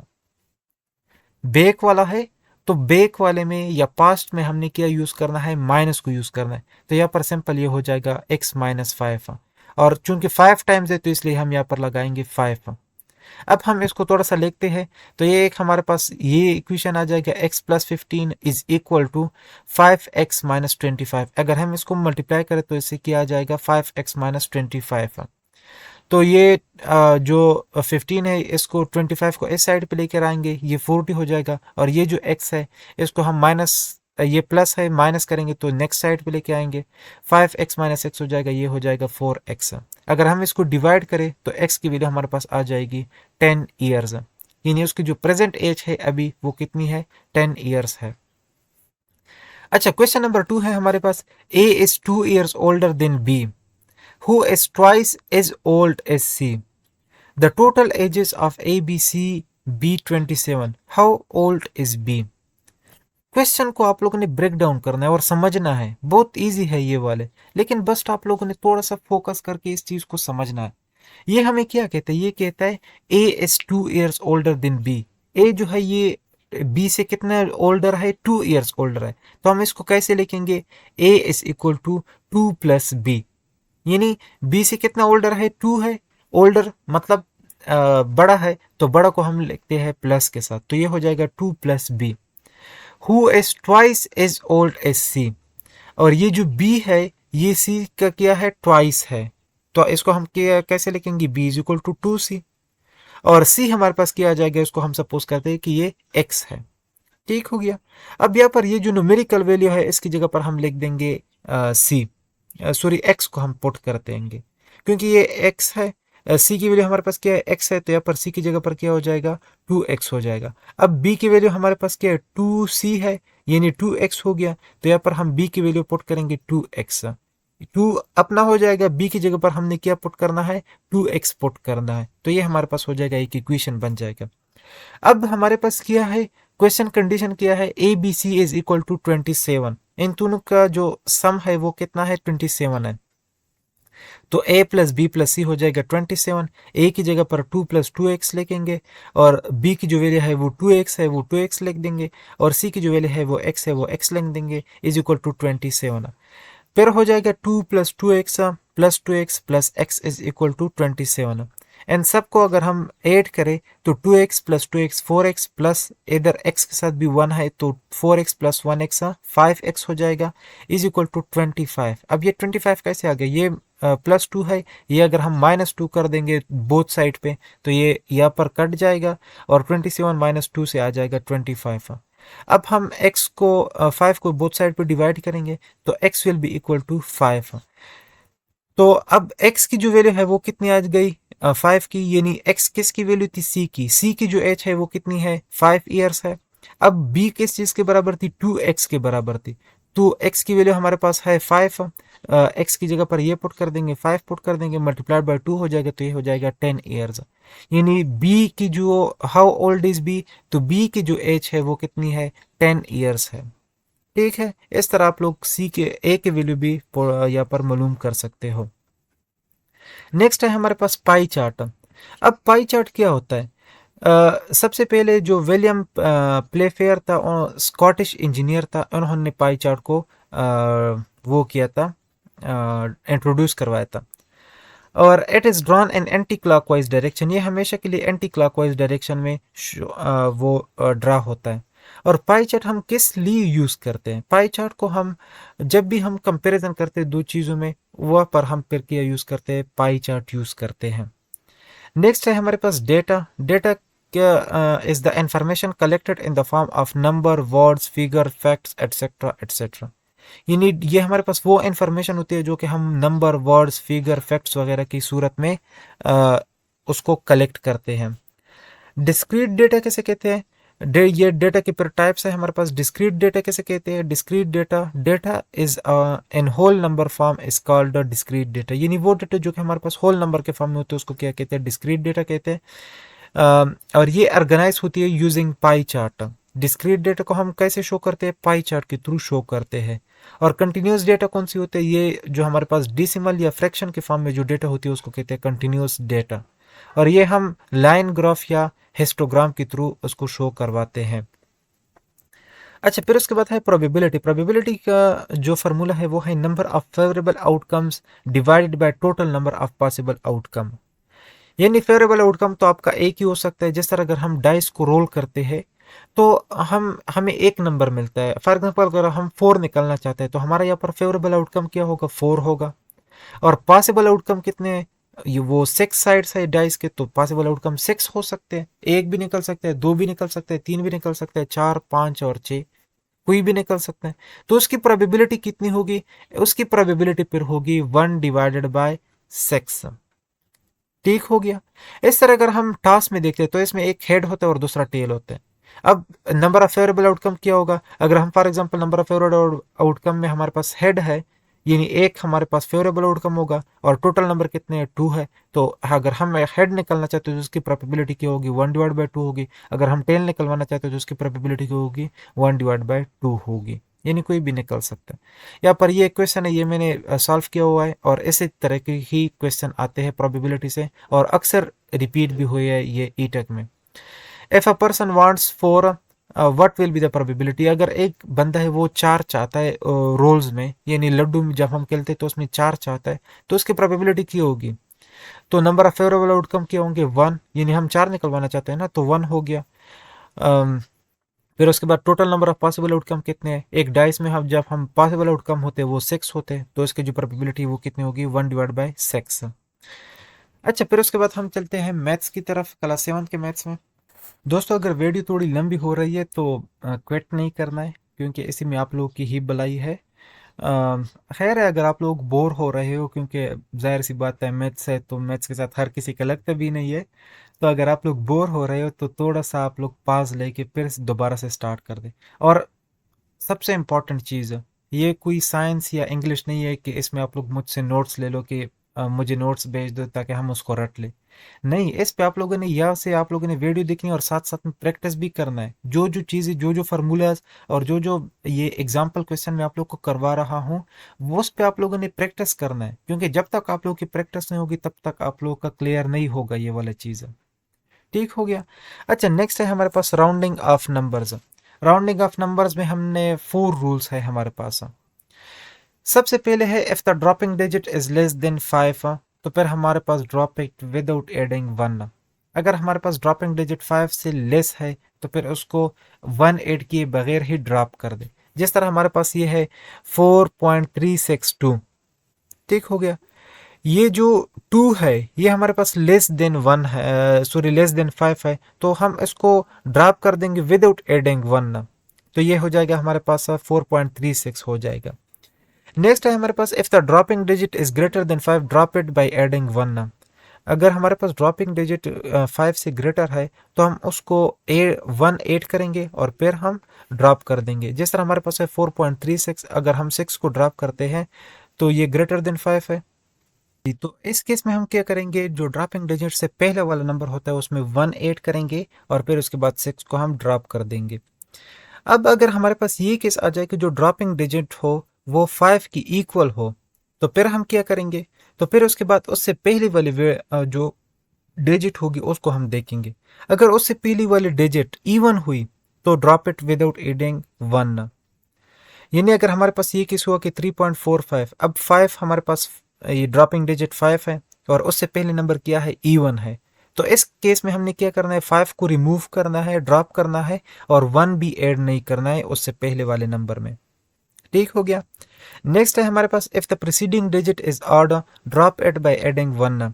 अगर हमारे पास जो ड्रॉपिंग डिजिट है वो 5 है और उससे पहले वाला डिजिट ऑड है, तो फिर उस केस में हमने क्या करना है, उस केस में हमने 5 को ड्रॉप कर देना है और ये जो इससे पहले वाला जो नंबर है ऑड, उसमें हमने 1 को ऐड करना है, तो ये हमारे पास हो जाएगा 3.6।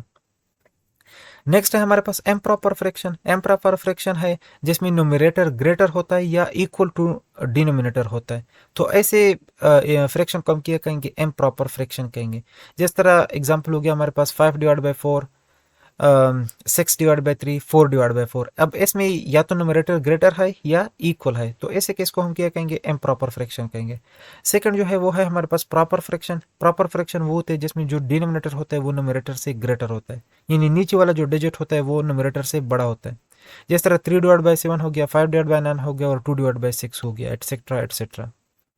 अब मिक्स्ड फ्रैक्शन क्या होता है, जिसमें कम्बिनेशन ऑफ होल नंबर भी होते हैं और प्रॉपर फ्रैक्शन भी होते हैं। इंपॉर्टेंट है यहाँ पर ये पॉइंट, एमसीक्यूज में पूछा जा सकता है कि mixed fraction is the combination of whole number, और दूसरे में आपसे पूछ सकता है कि प्रॉपर फ्रैक्शन, इम्प्रॉपर फ्रैक्शन। तो ये है हमारे पास मिक्स्ड फ्रैक्शन में हमारे पास प्रॉपर फ्रैक्शन होता है। ठीक हो गया, तो ये चीज आप लोगों ने लाजमी याद करनी है। नेक्स्ट है हमारे पास डिसेंडिंग ऑर्डर और असेंडिंग ऑर्डर।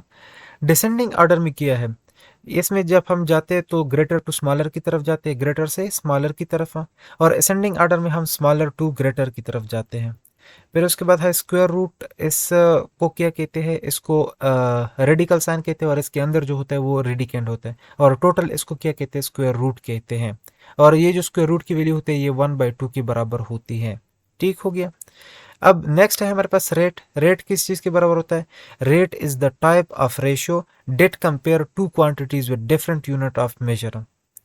रेट वो रेशियो है, रेशियो की वो टाइप है जो कि दो क्वांटिटीज को कंपेयर करती है और वो दो quantities different units of measure की होगी, और वो दो क्वांटिटीज भी डिफरेंट यूनिट्स ऑफ मेजर की होगी। जिस तरह एग्जांपल के लिए मैंने एक क्वेश्चन को यहाँ पर दिया हुआ है, एक क्वेश्चन मैंने सॉल्व किया हुआ है और वो क्या है, cost of 7 litres of milk is Rs770, यानी 770। What is the unit rate of milk. अगर 7 लीटर की मिल्क 770 रुपए में आती है तो एक यूनिट रेट कितने में, एक यूनिट रेट ऑफ मिल्क कितने में आएगा। तो इसके लिए हम उसको करते हैं। 7 लीटर की मिल्क किस चीज़ के बराबर होती है, 770 के बराबर होते हैं। फिर उसके बाद 1 लीटर किस चीज़ के बराबर होती है, एक्स के फॉर एग्जांपल बराबर होते हैं। क्रॉस मल्टीप्लिकेशन करेंगे तो ये हमारे पास 7 लीटर मल्टीप्लाइड बाय एक्स हो जाएगा is equal to 770 multiplied by 1। ठीक हो गया। अब 7 लीटर को हम बोथ साइड पे डिवाइड कर देंगे तो 770 डिवाइड बाय 7, तो इससे आंसर हमारे पास आ जाएगा 110। यानी जो यूनिट रेट ऑफ मिल्क है, जो 1 लीटर ऑफ मिल्क है वो कितने की मिलेगी, वो 110 रुपए की मिलेगी। So the cost of 1 litre of milk is equal to 110। अच्छा, फिर है रेशियो। अब रेशियो किसे कहते हैं, ये तो था रेट, अब रेशियो में क्या फर्क है, रेशियो और रेट में। It is use to compare 2 और more quantities with same kind. ये दो या दो से ज्यादा क्वांटिटीज के बीच में कंपैरिजन करती है, लेकिन उनका जो काइंड है, जो टाइप है वो सेम होना चाहिए, यानी वो सेम क्वांटिटी के होने चाहिए। फॉर एग्जाम्पल इसमें है हमारे पास, if Rs340 is divided by between Sara and Sania according to the ratio 3:7, find the amount each gets. 340 रुपए है जो कि सारा और सानिया के बीच में डिवाइड होने हैं, और किस रेशो के थ्रू डिवाइड होने हैं, 3:7 के थ्रू डिवाइड होने। Find the amount of each get, दोनों को कितना कितना हिस्सा मिलेगा। सिंपल सा है, पहले हम उसका थोड़ा सा वो रेशो देखेंगे सारा और सानिया का। तो सारा का जो रेशो है वो 3 है और सानिया का जो रेशो है वो 7 है। फिर उसके बाद हम सम ऑफ रेशियोज करेंगे, 3 + 7 से आएगा हमारे पास 10। फिर इंडिविजुअल हम दोनों का मालूम करना है। इंडिविजुअल रेशियो सारा का 3 है, तो 3 डिवाइड बाय टोटल रेशियो कितना है, सम ऑफ द रेशियो क्या है 10, तो 3 डिवाइड बाय 10 मल्टीप्लाइड बाय 340। ये 0 और 0 कैंसिल हो जाएगा, 3 मल्टीप्लाइड बाय 34 हो जाएगा 102। सारा को कितना शेयर मिलेगा, 102 शेयर मिलेगा। और सानिया को कितना मिलेगा, 238 मिलेगा। और सेम इसी तरीके से हम मालूम करेंगे। अब नेक्स्ट हम जाते हैं द मोस्ट इंपॉर्टेंट पोर्शन, जिसमें हमने cost price, selling price, profit, loss और डिस्काउंट, इंटरेस्ट, इन चीज़ों का हमने थोड़ा सा पढ़ना है और ये बहुत इंपॉर्टेंट है। सो अपना माइंड फ्रेश कर दें। अगर आप लोग पाज लेना चाहते हैं तो एक पाज ले ले और एक ठंडा ग्लास का पानी पी ले, फिर उसके बाद बैठ जाए और फिर इंशाल्लाह ये चीज़ें आप लोगों से नहीं भूलेगी। मैं पूरी कोशिश करूंगा कि ये आप लोगों के लिए मैं बिल्कुल सिंपल से सिंपल कर दूं ताकि एक ही बार में आप लोग इसको रट लें। अच्छा, सबसे पहले कॉस्ट प्राइस। कॉस्ट प्राइस क्या होती है, ये दो टर्मिनोलॉजीज है। इन दो टर्मिनोलॉजीज को आप लोगों ने रट लेना है, समझ लेना है, जो भी करना है बस उसको याद कर लें। कॉस्ट प्राइस क्या होती है, ये हमारे पास जो ओरिजिनल परचेजिंग प्राइस होती है उसको कहते हैं कॉस्ट प्राइस। यानी एक चीज होती है, उसकी जो एक्चुअल कीमत होती है, हकीकत में जो कीमत होती है, उसको क्या कहते हैं, कॉस्ट प्राइस कहते हैं। और फिर नेक्स्ट है सेलिंग प्राइस। कॉस्ट प्राइस वो प्राइस होती है जिस पे आप खुद लेते हो, यानी ये उसकी ओरिजिनल प्राइस होती है जिस पे आप लेते हो या आपको जो चीज मिलती है। और सेलिंग प्राइस कौन सी होगी, अब आप आगे बेचने वाले हो इस चीज को, तो आप जिस कीमत पर उसको बेचोगे वो कीमत हो क्या होगी, वो सेलिंग प्राइस होगी। यानी ये वो कीमत होगी जो आप उसके लिए मुतय्यन करोगे, वो क्या होगी, वो होगी हमारे पास सेलिंग प्राइस, या हम इसको S.P से डिनोट करते हैं। और कॉस्ट प्राइस क्या होगी, जो चीज आपको जिस कीमत पे मिलती है उसकी जो ओरिजिनल कीमत होती है उसको क्या कहते हैं, कॉस्ट प्राइस कहते हैं। या तक समझ आ गई। अब नेक्स्ट है हमारे पास प्रॉफिट। अच्छा, अब प्रॉफिट क्या है, profit is the difference between selling price and cost price when selling price is greater then cost price. दो प्राइस है, अब मैंने ऊपर भी आप लोग को समझा दिए। इट इज द डिफरेंस, ये प्रॉफिट क्या है, ये डिफरेंस है selling price minus cost price. यानी अगर आप सेलिंग प्राइस प्रॉफिट किस कंडीशन को कहते हैं, जिसमें सेलिंग प्राइस ज्यादा होती है और कॉस्ट प्राइस कम होती है, तो इस कंडीशन को क्या कहते हैं, प्रॉफिट कहते हैं। और फिर प्रॉफिट हम मालूम कैसे करते हैं, selling price minus cost price.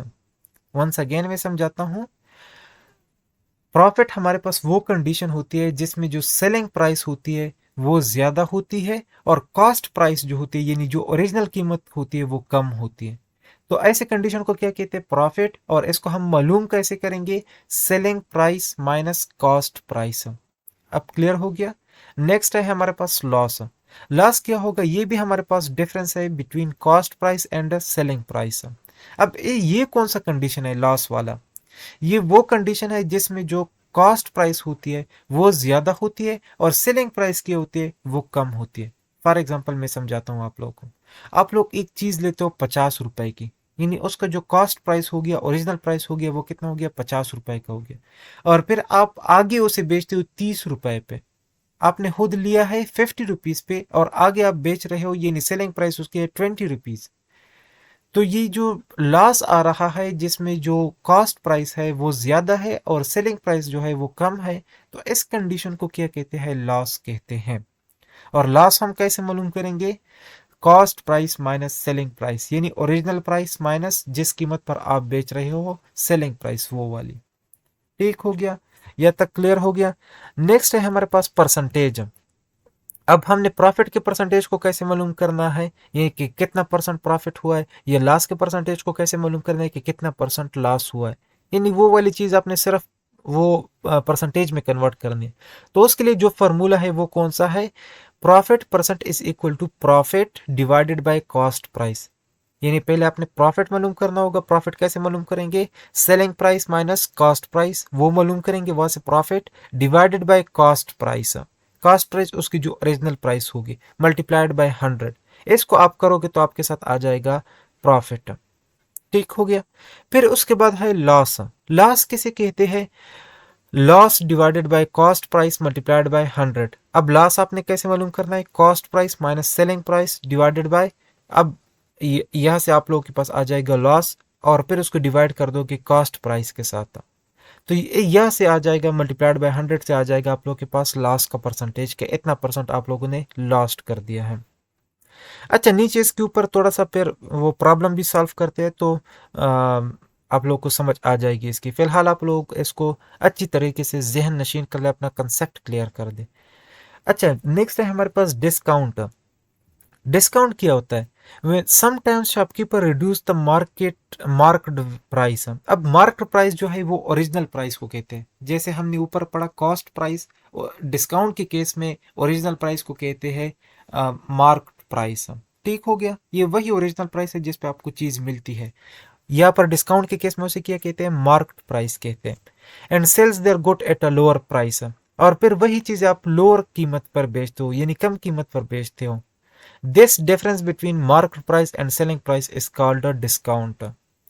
ये जो डिफरेंस आता है फिर ओरिजिनल प्राइस यानी मार्केट प्राइस में और सेलिंग प्राइस में, उस डिफरेंस को क्या कहते हैं? डिस्काउंट कहते हैं। डिस्काउंट का परसेंटेज आप लोग कैसे मालूम करोगे? पहले डिस्काउंट मालूम करोगे, डिवाइडेड बाय मार्केट प्राइस हो जाएगा, मल्टीप्लाइड बाय 100 हो जाएगा, तो इससे हम आप लोग के पास आ जाएगा डिस्काउंट परसेंट, कि कितना परसेंट आप लोगों ने डिस्काउंट लगाया हुआ है। अच्छा, अब इस पे थोड़ा सा क्वेश्चन करते हैं। क्वेश्चन नंबर 1 है हमारे पास, आमना बॉट अ डोल इन RS 475 रुपए। आमना ने एक डोल खरीदा 475 रुपए का। And Amna sold at that doll in RS 425 रुपए। और आमना ने वही डोल 425 रुपए में बेच दिया। यानी खरीदा खरीदा कितने में था? 475 रुपए में, और बेच कितने में दिया? 425 रुपए में। अब यहाँ पर हमने, ये तो जाहिर सी बात है ये लॉस हो गया उसको। अब लॉस हमने मालूम करना है और लॉस परसेंटेज भी हमने मालूम करने। लॉस हमने कैसे मालूम करना है? जो सेलिंग प्राइस है, सॉरी यहाँ पर लॉस हमने कैसे मालूम करना है? जो कॉस्ट प्राइस है उससे हम सेलिंग प्राइस को निकाल देंगे। कॉस्ट प्राइस यानी जो ओरिजिनल प्राइस है वो कितना है? 475 है, और जो सेलिंग प्राइस है वो कितना है? 425 है। तो 475 से 425 को हम निकाल देंगे, 50 रुपीज आ जाएंगे। तो यानी लॉस कितने का हुआ? उसे 50 रुपए का हुआ। और अब हम लॉस परसेंटेज किस तरीके से निकालेंगे? Loss divided by cost price. Loss हमने मालूम कर दिया, 50 आ गया, और कॉस्ट प्राइस कितनी थी? 475 थी। मल्टीप्लाइड बाय किया कर देंगे, 100 कर देंगे, तो इससे हमारे पास आ जाएगा 10.5%। यानी उसको नुकसान कितना हुआ? कितना परसेंट नुकसान हुआ? कितना परसेंट लॉस हुआ? 10.5% उसे लॉस हुआ। ठीक हो गया। अब हम देखते हैं इस सेम इसी तरीके का प्रॉफिट भी है, और डिस्काउंट का हम देखते हैं कि mark price of a chair is 800 रुपये। एक चेयर है जिसका मार्क प्राइस यानी ओरिजिनल प्राइस जो है वो 800 रुपये है, और उसका जो सोल्ड प्राइस है वो है 600 रुपये। Find discount percentage. एक दुकानदार है, उसे एक चेयर जो है उसका मार्क प्राइस जो है वो 800 है, और वो उसे बेच रहा है 600 में। तो अब आप लोग मालूम कर दे कि डिस्काउंट परसेंटेज कितना हुआ, कितना परसेंट वो डिस्काउंट लगा रहा है। तो अब हम देखते हैं, सबसे पहले हमने डिस्काउंट को मालूम करना है, जो है mark price minus sale price. तो 800 माइनस 600 हो जाएगा, ये हमारे पास डिस्काउंट आ जाएगा 200 का। अब हमने उसको परसेंटेज में कन्वर्ट करना है, तो discount percent is equal to discount divided by mark price multiplied by 100। तो डिस्काउंट हमारे पास कितने था? 200 था, और मार्केट प्राइस कितनी थी? 800 थी। तो 200 डिवाइड बाय 800 मल्टीप्लाइड बाय 100। इससे हमारे पास आ जाएगा 25%। तो यानी डिस्काउंट का परसेंटेज कितना हुआ? 25% हुआ। इस तरीके से आप लोगों ने कुछ और भी एग्जांपल्स कर लेने हैं ताकि आप लोग को ये समझ आ जाए। प्रैक्टिस जरूर करनी है। Practice is the key to success in mathematics. Next है हमारे पास इनकम टैक्स। इनकम टैक्स किसे कहते हैं? It is the tax on income of individual और कॉर्पोरेशन। यानी जो बड़े बड़े कंपनी होते हैं और जो इंडिविजुअल्स होते हैं उसके जो इनकम होते हैं उसके ऊपर जो टैक्स होता है उसको कहते हैं इनकम टैक्स। यहाँ पर एक टर्मिनोलॉजी यूज होता है रिबेट। रिबेट किसे कहते हैं? The amount at which the rate of income tax is equal to zero. हुकूमत एक रेट, एक अमाउंट मुतय्यन करती है कि अगर इस अमाउंट तक किसी की आमदनी है सालाना तो उसके ऊपर कोई टैक्स नहीं होगा, लेकिन अगर उससे ज्यादा उसकी आमदनी है तो उस पर उस हिसाब से फिर टैक्स होगा। रिबेट की समझ आ गई? अगर किसी के फॉर एग्जांपल है पाकिस्तान में, अगर हम रिबेट की बात करें तो अगर ईयरली इनकम जिसकी 4 लाख है तो 4 लाख पर उसने कोई टैक्स नहीं देना होगा, लेकिन अगर 4 लाख से उसकी ज्यादा है तो फिर उसे उस हिसाब से फिर टैक्स देना होगा। और अब हम मालूम करेंगे कि इनकम टैक्स को हम किस तरीके से मालूम करते हैं। एक क्वेश्चन के थ्रू हम उसको देखते हैं। अच्छा, एक क्वेश्चन है हमारे पास कि if a person earns 1 lakh per month, एक बंदा है जिसका तनख्वाह है 1 लाख पर महीना, calculate his income tax at a rate of 5%, और उसके ऊपर जो टैक्स लगता है वो 5% लगता है। While the amount of rebate is R S 4 lakh. अब पाकिस्तान में जो अमाउंट ऑफ रिबेट है, यानी वो अमाउंट जिसके ऊपर टैक्स नहीं लगता, वो 4 लाख है। 4 लाख से ज्यादा अगर आपकी इनकम है तो उसके ऊपर टैक्स लगेगा, उससे कम है तो टैक्स नहीं लगेगा। And he paid zakat, and the paid zakat is Rs 5500, और वो जो zakat पे करता है इनमें से ईयरली वो कितना है? 5500 है।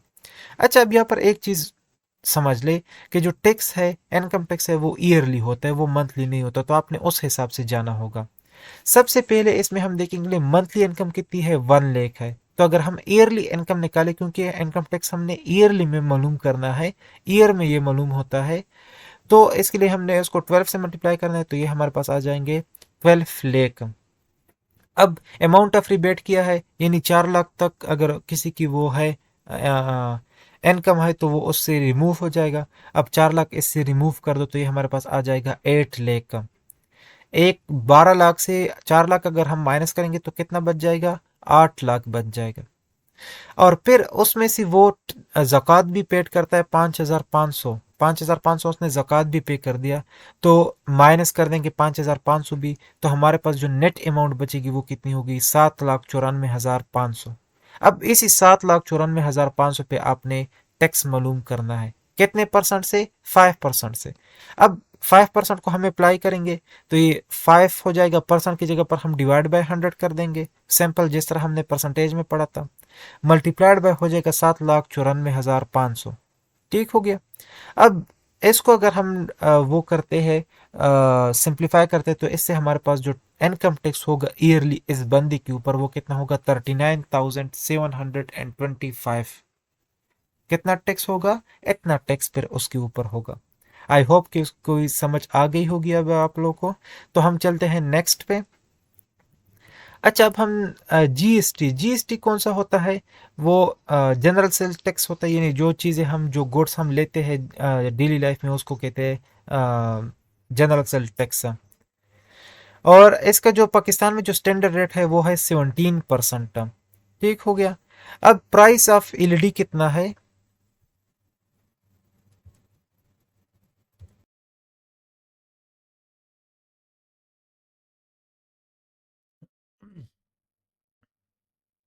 अब फॉर एग्जांपल यहाँ पर हम देखते हैं जीएसटी हम मालूम करते हैं कि एक क्वेश्चन हम लेते हैं कि फॉर एग्जांपल हमारे पास है price of LED is equal to 95,000।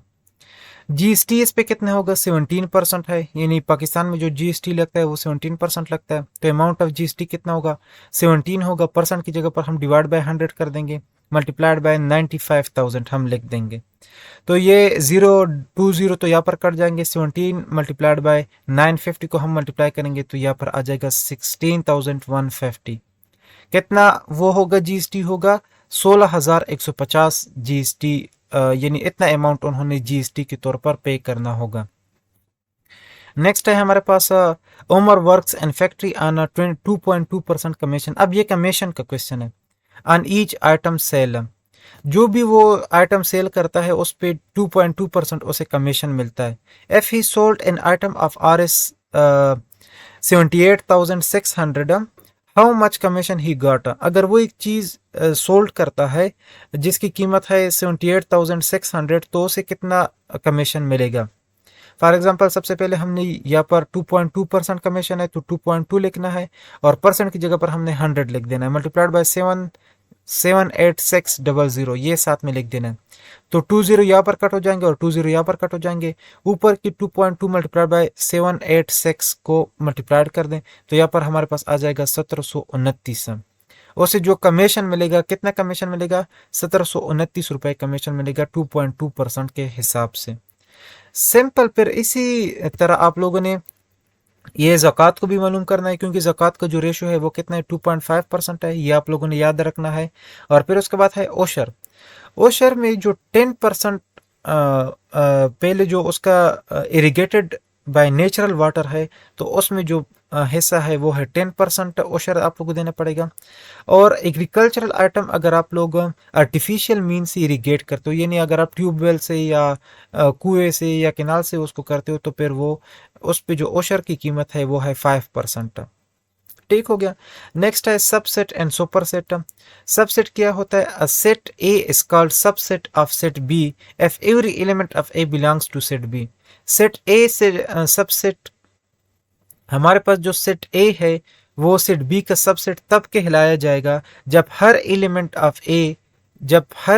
Of A belongs to set b, जब हर एलिमेंट ए का सारे एलिमेंट्स बी के अंदर मौजूद हो। अब यहाँ पर हम देखते हैं कि ए है हमारे पास 135 और बी है हमारे पास 1 2 3 4 5 6। अब ए के जितने भी एलिमेंट्स है वो बी से बिलोंग करते हैं, यानी बी के अंदर मौजूद है। तो अब हम ए को कह सकते हैं कि a is the subset of b. ठीक हो गया। अब इसमें हम जो ए है वो सबसेट हो गया और बी जो होगा वो सुपरसेट हो जाएगा। और इसके जो नोटेशन है वो कैसे होगा, a is the subset of b, हम इसको इस तरीके से डिनोट करते हैं। अच्छा, नेक्स्ट है हमारे पास डिसजॉइंट सेट। डिसजॉइंट सेट कौन सा होता है, two sets are called disjoint if they have no common element. दो सेट्स हमारे पास डिसजॉइंट उस वक्त होंगे जब उसमें कोई भी एक कॉमन एलिमेंट ना हो, तो ऐसे सेट को क्या कहते हैं, डिसजॉइंट सेट कहते हैं। ओवरलैपिंग सेट क्या होता है, ओवरलैपिंग सेट वो सेट होता है जिसमें एटलीस्ट वन एलिमेंट कॉमन हो, यानी एक एलिमेंट कॉमन हो तो उसको कहते हैं overlapping set. Union of set क्या कहते हैं, union of set contain all elements of both set. Union of set के अंदर वो सारे एलिमेंट्स मौजूद होते हैं जो कि दो सेट्स के अंदर मौजूद हो। ठीक हो गया। जिस तरह हमारे पास है ए है हमारे पास 1 2 4 5 और बी है हमारे पास 2 3 6। अब अगर हम देख ले तो यूनियन इसका क्या बनेगा, 1 2 3 4 5 6। अब इस इंटरसेक्शन से यूनियन सेट में ए और बी दोनों की एलिमेंट्स मौजूद है, तो ऐसे सेट को हम क्या कहते हैं, यूनियन सेट कहते हैं। इंटरसेक्शन में हम क्या कहते हैं, जो सिर्फ कॉमन एलिमेंट्स है वो हम लेते हैं। फॉर एग्जांपल इसी को ही हम लेते हैं, ए 1 2 4 5 है और बी 2 3 6 है। इंटरसेक्शन इसका क्या होगा, इंटरसेक्शन में सिर्फ कॉमन एलिमेंट लेते हैं तो 2 बोथ ए एंड बी में मौजूद है, तो इसका जो इंटरसेक्शन ऑफ सेट होगा वो ओनली 2 होगा। Difference of set, all those elements of set A which are not the elements of set B। Difference of set हमें किसे कहते हैं, वो सारे एलिमेंट्स सेट ए के वो सारे एलिमेंट्स जो कि सेट बी के अंदर मौजूद नहीं है उसको हम क्या कहते हैं, डिफरेंस ऑफ सेट कहते हैं। For example A minus B हमारे पास हो जाएगा 1 4 5, ये हमारे पास सेट बी के अंदर मौजूद नहीं है तो इसको कहते हैं 1 4 5, यानी डिफरेंस ऑफ सेट्स। नेक्स्ट हमारे पास कुछ फार्मूलाज है, उसको आप लोगों ने ऐसे ही याद करना है। ए इंटरसेक्शन ए कॉम्प्लीमेंट, हमेशा के लिए इसका जो रिजल्टेंट होगा वो हमारे पास नल सेट होगा। ठीक हो गया। ए यूनियन ए का जो इंटरसेक्शन है सॉरी कॉम्प्लीमेंट है वो हमारे पास बराबर होगा हमेशा के लिए यूनिवर्सल सेट के। और फिर उसके बाद है डी मॉर्गन लॉ है जिसमें A union B whole complement is equal to A complement intersection B complement. और सेम उसका पार्ट बी है, A intersection B complement is equal to A complement union B complement. इसको De Morgan ने ये De Morgan law है। If the nth term of a sequence is 2n plus 1, find the sixth term of the sequence। अक्सर ये इस तरह के भी MCQs क्वेश्चन आ जाते हैं कि nth टर्म हमसे पूछ लेते हैं कि सिक्स टर्म मालूम कर लो। अगर हमारे पास एक सीक्वेंस है जो कि 2n plus 1 के फार्मूले से चलता है तो इसमें सिक्स टर्म कौन सा होगा, तो यहाँ पर n का जो टर्म है सेक्स टर्म है तो n की वैल्यू हो जाएगी सेक्स। अब इस फार्मूले में पुट कर दे सिंपल, तो ये हो जाएगा 2 into six plus one, 2 into six 12 plus one 13। सो जो सेक्स टर्म होगा इस सीक्वेंस में 2n+1 की सीक्वेंस में, तो वो नंबर कौन सा होगा, वो 13 होगा। नेक्स्ट है हमारे पास ये कोऑर्डिनेट सिस्टम है जिसमें हम एक्स और वाई सिस्टम को डिस्कस करते हैं। फर्स्ट वन ये जो है हमारे पास ये पॉजिटिव एक्स एक्सिस है, ये नेगेटिव, ये भी पॉजिटिव वाई एक्सिस है, ये नेगेटिव एक्स एक्सिस है और ये नेगेटिव वाई एक्सिस है। ये जो फर्स्ट क्वाड्रेंट है इसमें दोनों जो वैल्यूज होंगी वो पॉजिटिव होगी। फर्स्ट वैल्यू हमेशा के लिए एक्स की जगह होगी और दूसरी वाई की जगह पर। नेक्स्ट जो है वो माइनस एंड प्लस होगा, यानी एक्स की वैल्यू नेगेटिव होगी और वाई की वैल्यू पॉजिटिव होगी। नेक्स्ट है माइनस एंड माइनस, यानी एक्स की वैल्यू भी नेगेटिव और वाई की वैल्यू भी नेगेटिव। और फोर्थ क्वाड्रेंट में एक्स की वैल्यू पॉजिटिव और वाई की वैल्यू नेगेटिव, तो ये होगा एक्स प्लस और माइनस। अब यह से क्वेश्चन किस तरीके से पूछ सकते हैं।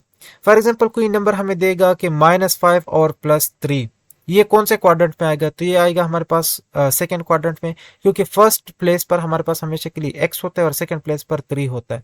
अब माइनस की प्लेस हमारे पास कौन सी है, ये है माइनस एक्स। माइनस कौन से क्वाड्रेंट में होता है, सेकंड क्वाड्रेंट में होता है। और वाई प्लस कौन से क्वाड्रेंट में होते हैं, वो भी सेकंड क्वाड्रेंट में होते हैं। तो ये नंबर कहाँ पे लाई करता है, ये सेकंड क्वाड्रेंट में लाई करता है। इस तरीके से आप लोगों से डिफरेंट क्वेश्चन पूछ सकते हैं। अच्छा, नेक्स्ट है हमारे पास डायमीटर है, रेडियस है और सरकमफेरेंस ऑफ अ सर्कल है। तो इसको हम किस तरीके से मालूम करते हैं।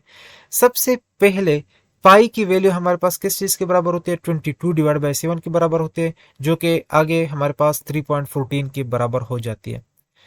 अच्छा, pi is equal to circumference divide by diameter, ये उसकी क्या है, ये उसका फॉर्मूला है कि पाई किस चीज के बराबर होता है, circumference divide by diameter. Circumference क्या होता है, जो टोटल लेंथ होता है बाउंड्री की, सर्कल की, उसको क्या कहते हैं, सरकमफेरेंस कहते हैं। और डायमीटर क्या कहते हैं, यानी दो हिस्सों, वो लाइन जो कि दो हिस्सों में डिवाइड कर दे सर्कल को, उसको कहते हैं डायमीटर।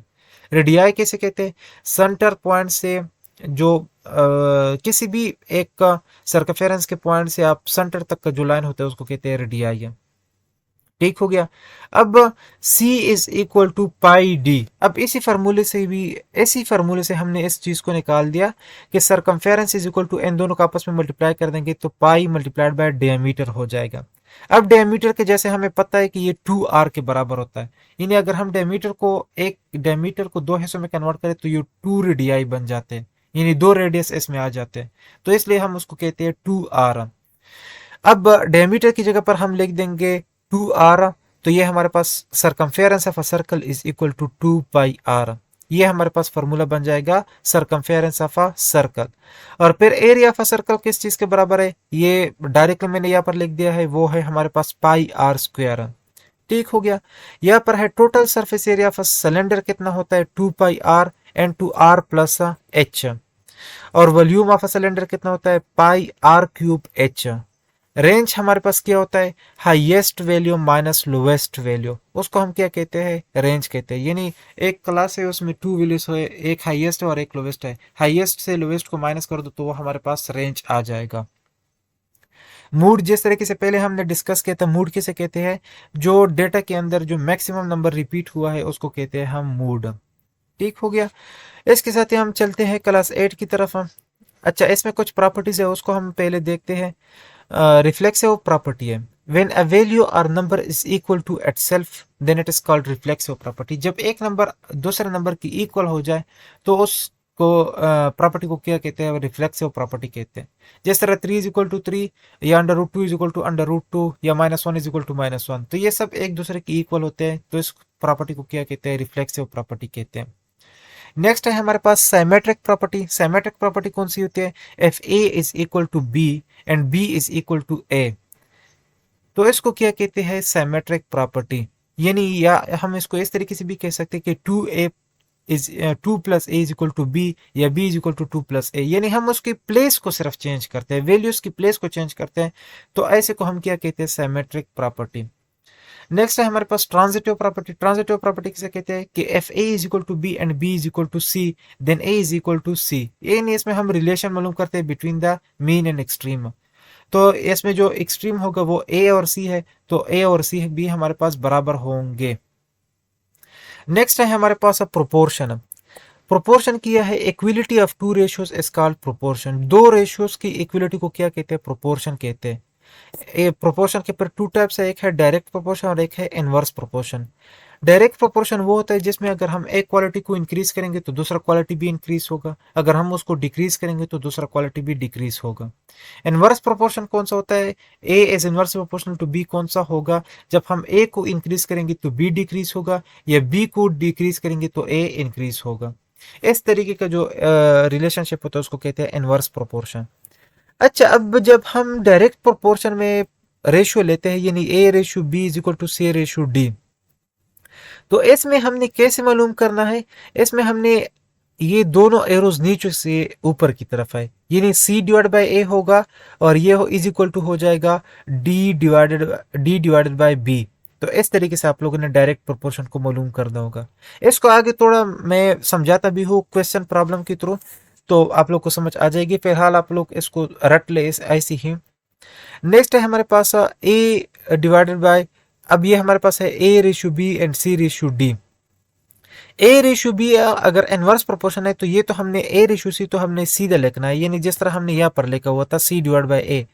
लेकिन इनवर्स प्रोपोर्शन में आपने ऊपर से नीचे की तरफ आना है। सेकंड क्वांटिटी में जो सेकंड रेशियो है उसमें फिर आपने ऊपर से नीचे की तरफ आना है, यानी ये तो हो जाएगा अपना सी डिवाइड बाय ए और ये हो जाएगा बी डिवाइडेड बाय डी। होना ये किया चाहता है डी डिवाइड बाय बी होना चाहिए था, जिस तरह के डायरेक्ट प्रोपोर्शन में होता है, लेकिन यहाँ पर इनवर्स प्रोपोर्शन में क्या हो जाएगा? बी डिवाइडेड बाय डी हो जाएगा, यानी ये वाला केस आपके पास हो जाएगा। अब थोड़ा सा इसको मैं आप लोग को समझाता हूँ क्वेश्चन के थ्रू, तो देखते हैं क्वेश्चन को।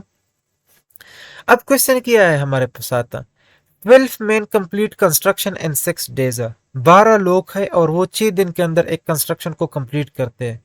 How many days will 18 men construct the wall. 18 लोग इस वॉल को कितने दिनों में कंस्ट्रक्ट कर पाएंगे? अब सबसे पहले तो आप लोग मुझे ये बताएं कि ये इनवर्स प्रोपोर्शन है या ये डायरेक्ट प्रोपोर्शन है। देखे यहाँ पर है 12 मेन है, वो 6 डे में करते हैं। जितना हम इस मेन को ज्यादा करेंगे उतना ये डेज की वैल्यू कम होती जाएगी। जितना हम लोग ज्यादा करेंगे उतनी ही ये जो डेज है ये हमारे पास कम होंगे। तो एक वैल्यू के ज्यादा करने से दूसरी वैल्यू क्या हो रही है? कम हो रही है।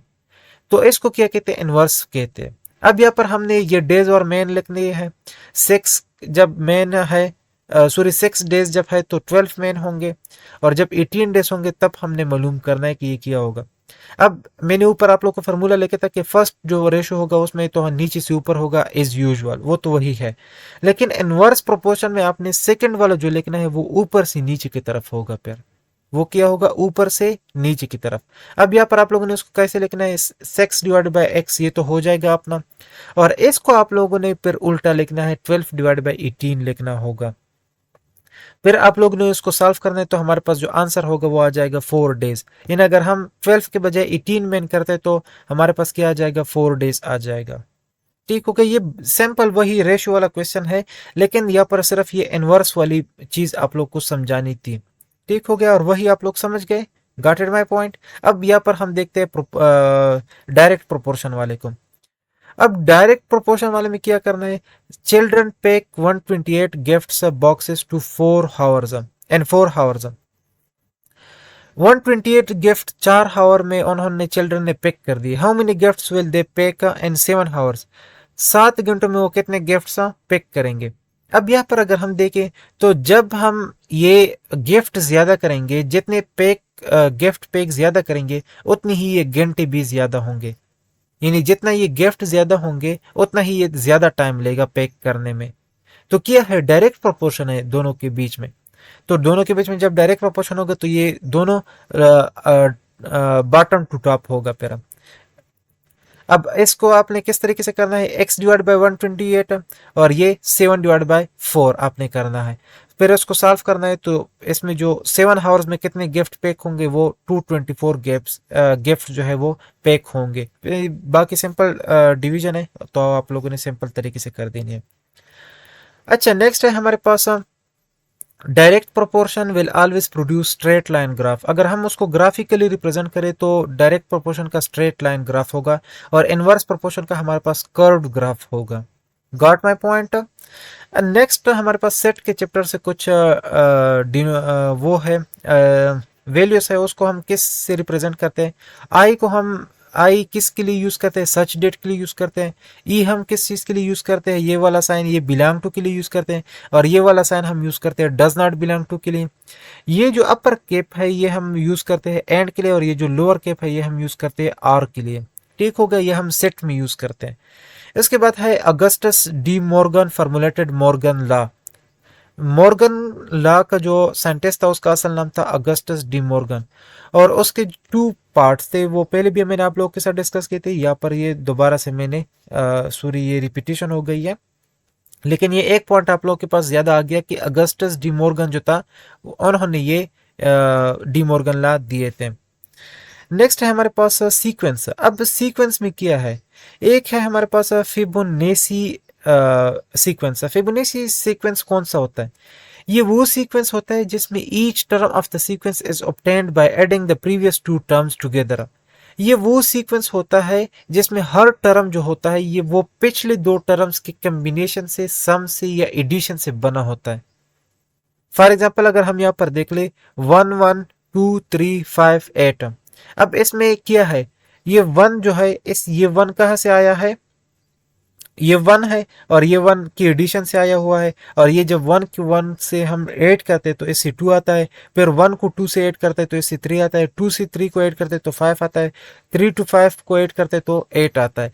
ऐसी तरह के जो सीक्वेंस होते हैं जिसमें जो नेक्स्ट टर्म होगा वो पिछले दो टर्म की एडिशन से बना होगा, तो इसको कहते हैं फिबोनाची सीक्वेंस। नेक्स्ट है हमारे पास एरिथमेटिक सीक्वेंस। एरिथमेटिक सीक्वेंस में क्या होता है, जो न्यू टर्म हमारे पास ऑब्टेंड होता है वो कैसे ऑब्टेंड होता है, जो पिछले दो टर्म होते हैं उसको या तो हम ऐड करते हैं या हम उसको सब्ट्रैक्ट करते हैं, तो उससे हमारे पास क्या आता है, और वो भी एक फिक्स्ड वैल्यू से। यानी ऊपर वाले फिबोनाची में तो कोई फिक्स्ड वैल्यू नहीं थी, सिर्फ प्रीवियस टू टर्म को हम करते थे, लेकिन यहाँ पर जो भी वैल्यू होगी वो फिक्स्ड होगी। यानी एक ही वैल्यू हम हर नंबर के साथ ऐड करेंगे या हर नंबर के साथ सब्ट्रैक्ट करेंगे, तो उसको हम क्या करेंगे, अरिथमेटिक सीक्वेंस। अब यहाँ पर मैं आप लोग को एग्जांपल देता हूँ। फॉर एग्जांपल हमारे पास है 2 4 6 8 10। अब 2 के साथ हम 2 को ऐड करते तो 4 आ जाएगा, 4 के साथ 2 को ऐड करेंगे 6 आ जाएगा, 6 के साथ 2 को ऐड करेंगे 8 आ जाएगा, 8 के साथ 2 को ऐड करेंगे 10 आ जाएगा। इन सब के साथ हमने एक फिक्स्ड वैल्यू, एक फिक्स्ड नंबर हम ऐड कर रहे हैं, या इसके साथ हम सब्ट्रैक्ट भी कर सकते हैं। तो ये एक फिक्स नंबर जब हम सब्ट्रैक्ट करते हैं या ऐड करते हैं तो उसको क्या कहते हैं, इस सीक्वेंस को क्या कहते हैं, अरिथमेटिक सीक्वेंस कहते हैं। नेक्स्ट है हमारे पास ज्योमेट्रिक सीक्वेंस। ज्योमेट्रिक सीक्वेंस कौन सी है, each term is obtained by dividing and multiplying by a fixed number in previous terms.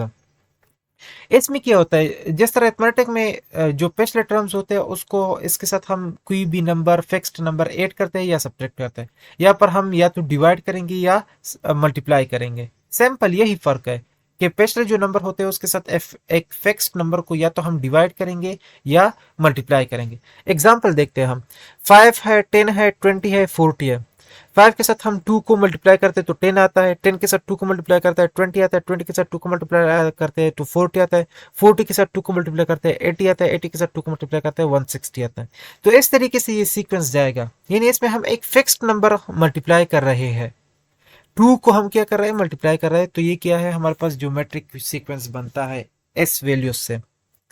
Next हमारे पास फिर कुछ फॉर्मूलेस है जिसमें हमारे पास है a power m multiplied by a power n is equal to a power m plus n। यानी अगर किसी के बेसिस सेम है और उसके पावर डिफरेंट है तो हम उसके बेस को कॉमन लेंगे और उनकी जो पावर है उनको हम ऐड कर देंगे। नेक्स्ट हमारे पास है a power n multiplied by b power n। तो इसमें हम a क्रॉस b कर देंगे, a और b को मल्टीप्लाई कर देंगे और जो उसकी वैल्यूज है, जो पावर है, उसको हम कॉमन ले लेंगे। नेक्स्ट हमारे पास डिवीजन के है, तो a power m divided by a power n is equal to a power, यानी दोनों का बेस सेम है तो बेस हम एक ले लेंगे, m माइनस n हो जाएगा, यानी सब्ट्रैक्ट हो जाएगी उसकी पावर्स। नेक्स्ट हमारे पास है a power n divided by b power n। इसमें हम क्या करेंगे, सैंपल डिवाइड करेंगे और जो वे पावर है उस पावर को हम कॉमन कर लेंगे, दोनों के ऊपर n आ जाएगा। नेक्स्ट है हमारे पास a power m whole power n। अब इसको हमने क्या करना है, जो ये पावर है m और ये जो होल पावर है इन दोनों का आपस में मल्टीप्लाई करना है। तो ये हमारे पास बेस आ जाएगा a, m और n इन दोनों का आपस में हमने मल्टीप्लाई करना है। नेक्स्ट है हमारे पास a power 0 is equal to 1, यानी एक के ऊपर जब हम 0 पावर लगाते हैं तो फिर उस किसी एक मतलब कि कोई भी वैल्यू यहाँ पर हो सकती है, उसके ऊपर जब हम 0 लगाते हैं पावर में तो यहाँ पर हमारे पास किया जाएगा रिजल्टेंट किया जाएगा 1 आ जाएगा। अच्छा, फिर उसके बाद है पिथागोरस थ्योरम। पिथागोरस थ्योरम किस चीज के बराबर होता है? Hypotenuse square plus is equal to perpendicular square plus base square. ये है हमारे पास पिथागोरस थ्योरम जो कि पिथागोरस ने 2500 साल पहले दिया था, 25,000 ईयर्स एगो दिया था। अच्छा, इसके ऊपर एक क्वेश्चन है। क्वेश्चन किया है, a ladder touches the top of a wall whose height is 12 metre. एक लेडर है जो कि एक दीवार के साथ खड़ी हुई है और उसका जो टॉप है वो कितना है, यानी वो जो लेडर की हाइट है वो दीवार की टॉप को टच कर रहा है और वो हाइट कितनी है? वो है 12 metre. Find the length of the ladder if the distance between the foot of the ladder and wall is a 5 metre. यानी फॉर एग्जांपल ये हम देखते हैं कि ये हमारे पास क्या है, ये उस दीवार की लेंथ है। ठीक हो गया, ये क्या हो गया, ये 12 मीटर है। अब हमने लेडर का जो लेंथ है वो मालूम करना है। कैसे मालूम करना है? ये हमारे फॉर एग्जांपल ये है हमारे पास लेडर वॉल की हाइट और ये है हमारे पास फुट ऑफ द लेडर, यानी यहाँ से हम उसको ऐसे लगाते हैं। तो ये जो फुट ऑफ द लेडर है और ये जो वाल्व है इसके बीच का जो एरिया है वो कितना है? वो 5 मीटर है। हमने मालूम क्या करना है? ये लेडर की जो हाइट है वो मालूम करनी है। तो सिंपल हमारे पास पिथागोरस थ्योरम आ जाएगा, hypotenuse square is equal to perpendicular square plus base square. Base यहाँ पर है हमारे पास 5 मीटर स्क्वायर, परपेंडिकुलर है हमारे पास 12 मीटर स्क्वायर और एक्स जो है वो है हमारे पास क्या? हाइपोटेन्यूज। तो सिंपल यहाँ पर पुटिंग कर देंगे, x square will be equal to 169। 169 जब ये आ जाएगा तो अब इसके ऊपर हमने स्क्वायर रूट लेना है ताकि ये स्क्वायर खत्म हो जाए। तो स्क्वायर को खत्म करने के लिए हम स्क्वायर रूट लेंगे तो हमारे पास x की जो कीमत है वो क्या होगी? वो 13 मीटर हो जाएगी। और x हमारे पास यहाँ पर देख ली x क्या है? ये हाइट ऑफ द लेडर है। तो और यही हमसे मांगा भी गया है ना, लेंथ ऑफ द लेडर हमसे मांगा गया और यही लेंथ हमने मालूम कर दिया x। तो x की क्या कीमत है? 13 metre. In length of the ladder क्या है? 13 मीटर है। अच्छा, फिर उसके बाद फिर कुछ ज्योमेट्रिकल वो है टर्म्स है, उसको हम देखते हैं। सबसे पहले कोसेंट्रिक सर्कल्स। कोसेंट्रिक सर्कल्स कौन से सर्कल होते हैं? जिसमें दो या दो से ज्यादा सर्कल जिसका सेंटर सेम हो लेकिन रेडियाई डिफरेंट हो, यानी रेडियस उसका डिफरेंट हो, तो ऐसे सर्कल्स को क्या कहते हैं? Concentric circles. अब अगर इसको हम देख ले तो ये भी एक सर्कल है और इसके ऊपर ये भी एक सर्कल है। इन दोनों का जो वो है सेंटर है वो दोनों का सेंटर सेम है, यानी ये सेंटर इसका भी है और ये सेंटर इसका भी है। सेंटर सेम है लेकिन दोनों का रेडियस डिफरेंट है। अब अगर इस सर्कल का देखे तो ये छोटा सा रेडियस बनता है और अगर इसका देखे तो ये बड़ा सा रेडियस यहाँ पर बनता है। हमारे पास सीकेंट। सीकेंट क्या होता है? Secant of the circle, it is a line which intersects a circle eight 2 points. वो लाइन जो कि सर्कल को दो हिस्सों में टच करे, इंटरसेक्ट करे, उसको क्या कहते हैं? सीकेंट ऑफ द सर्कल कहते हैं। जिस तरह हम इसको देखते हैं तो ये एक लाइन है, ये यहाँ पर भी इसको टच कर रही है, इंटरसेक्ट कर रही है और यहाँ पर भी ऐसा सर्कल को इंटरसेक्ट कर रही है। तो इस लाइन को क्या कहते हैं? सीकेंट कहते हैं। टेंजेंट कैसे कहते हैं?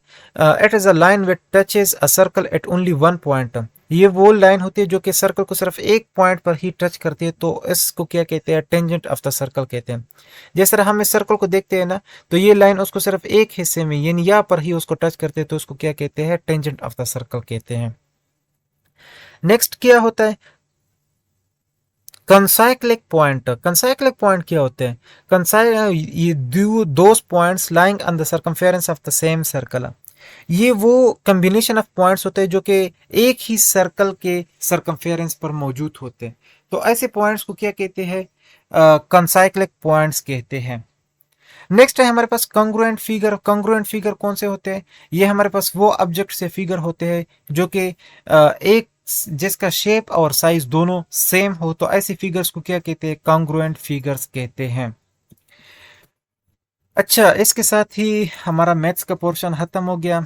आई थिंक कि आज की वीडियो थोड़ी ज़्यादा ही लंबी हो गई, लेकिन आप लोग की सब्र तहम्मुल का भी मैं पूरा दाद देता हूँ कि आप लोगों ने पूरे जोश और खरोश के साथ इस वीडियो को देखा, और आई होप कि बहुत सारी चीज़ें अब अभी आप लोगों के लिए क्लियर हो गई होगी। और अगर ये सही तरीके से आप लोगों ने इस पे प्रैक्टिस की और सही तरीके से उसको इम्प्लीमेंट किया, तो आप सबको बहुत बहुत मुबारक हो। इसी एक वीडियो में ही आप लोग का 80% मैथ्स कवर हो गया है। बाकी 20% आप लोग इम्प्रूव कर सकते हो प्रैक्टिस के ज़रिए से। जितना ज़्यादा आप लोग प्रैक्टिस करोगे, उस उससे आप लोग का ये 20% की जो गैप है वो भी पूरा हो जाएगा। इसके साथ ही अपना बहुत सारा ख्याल रखिएगा। अल्लाह हाफिज़।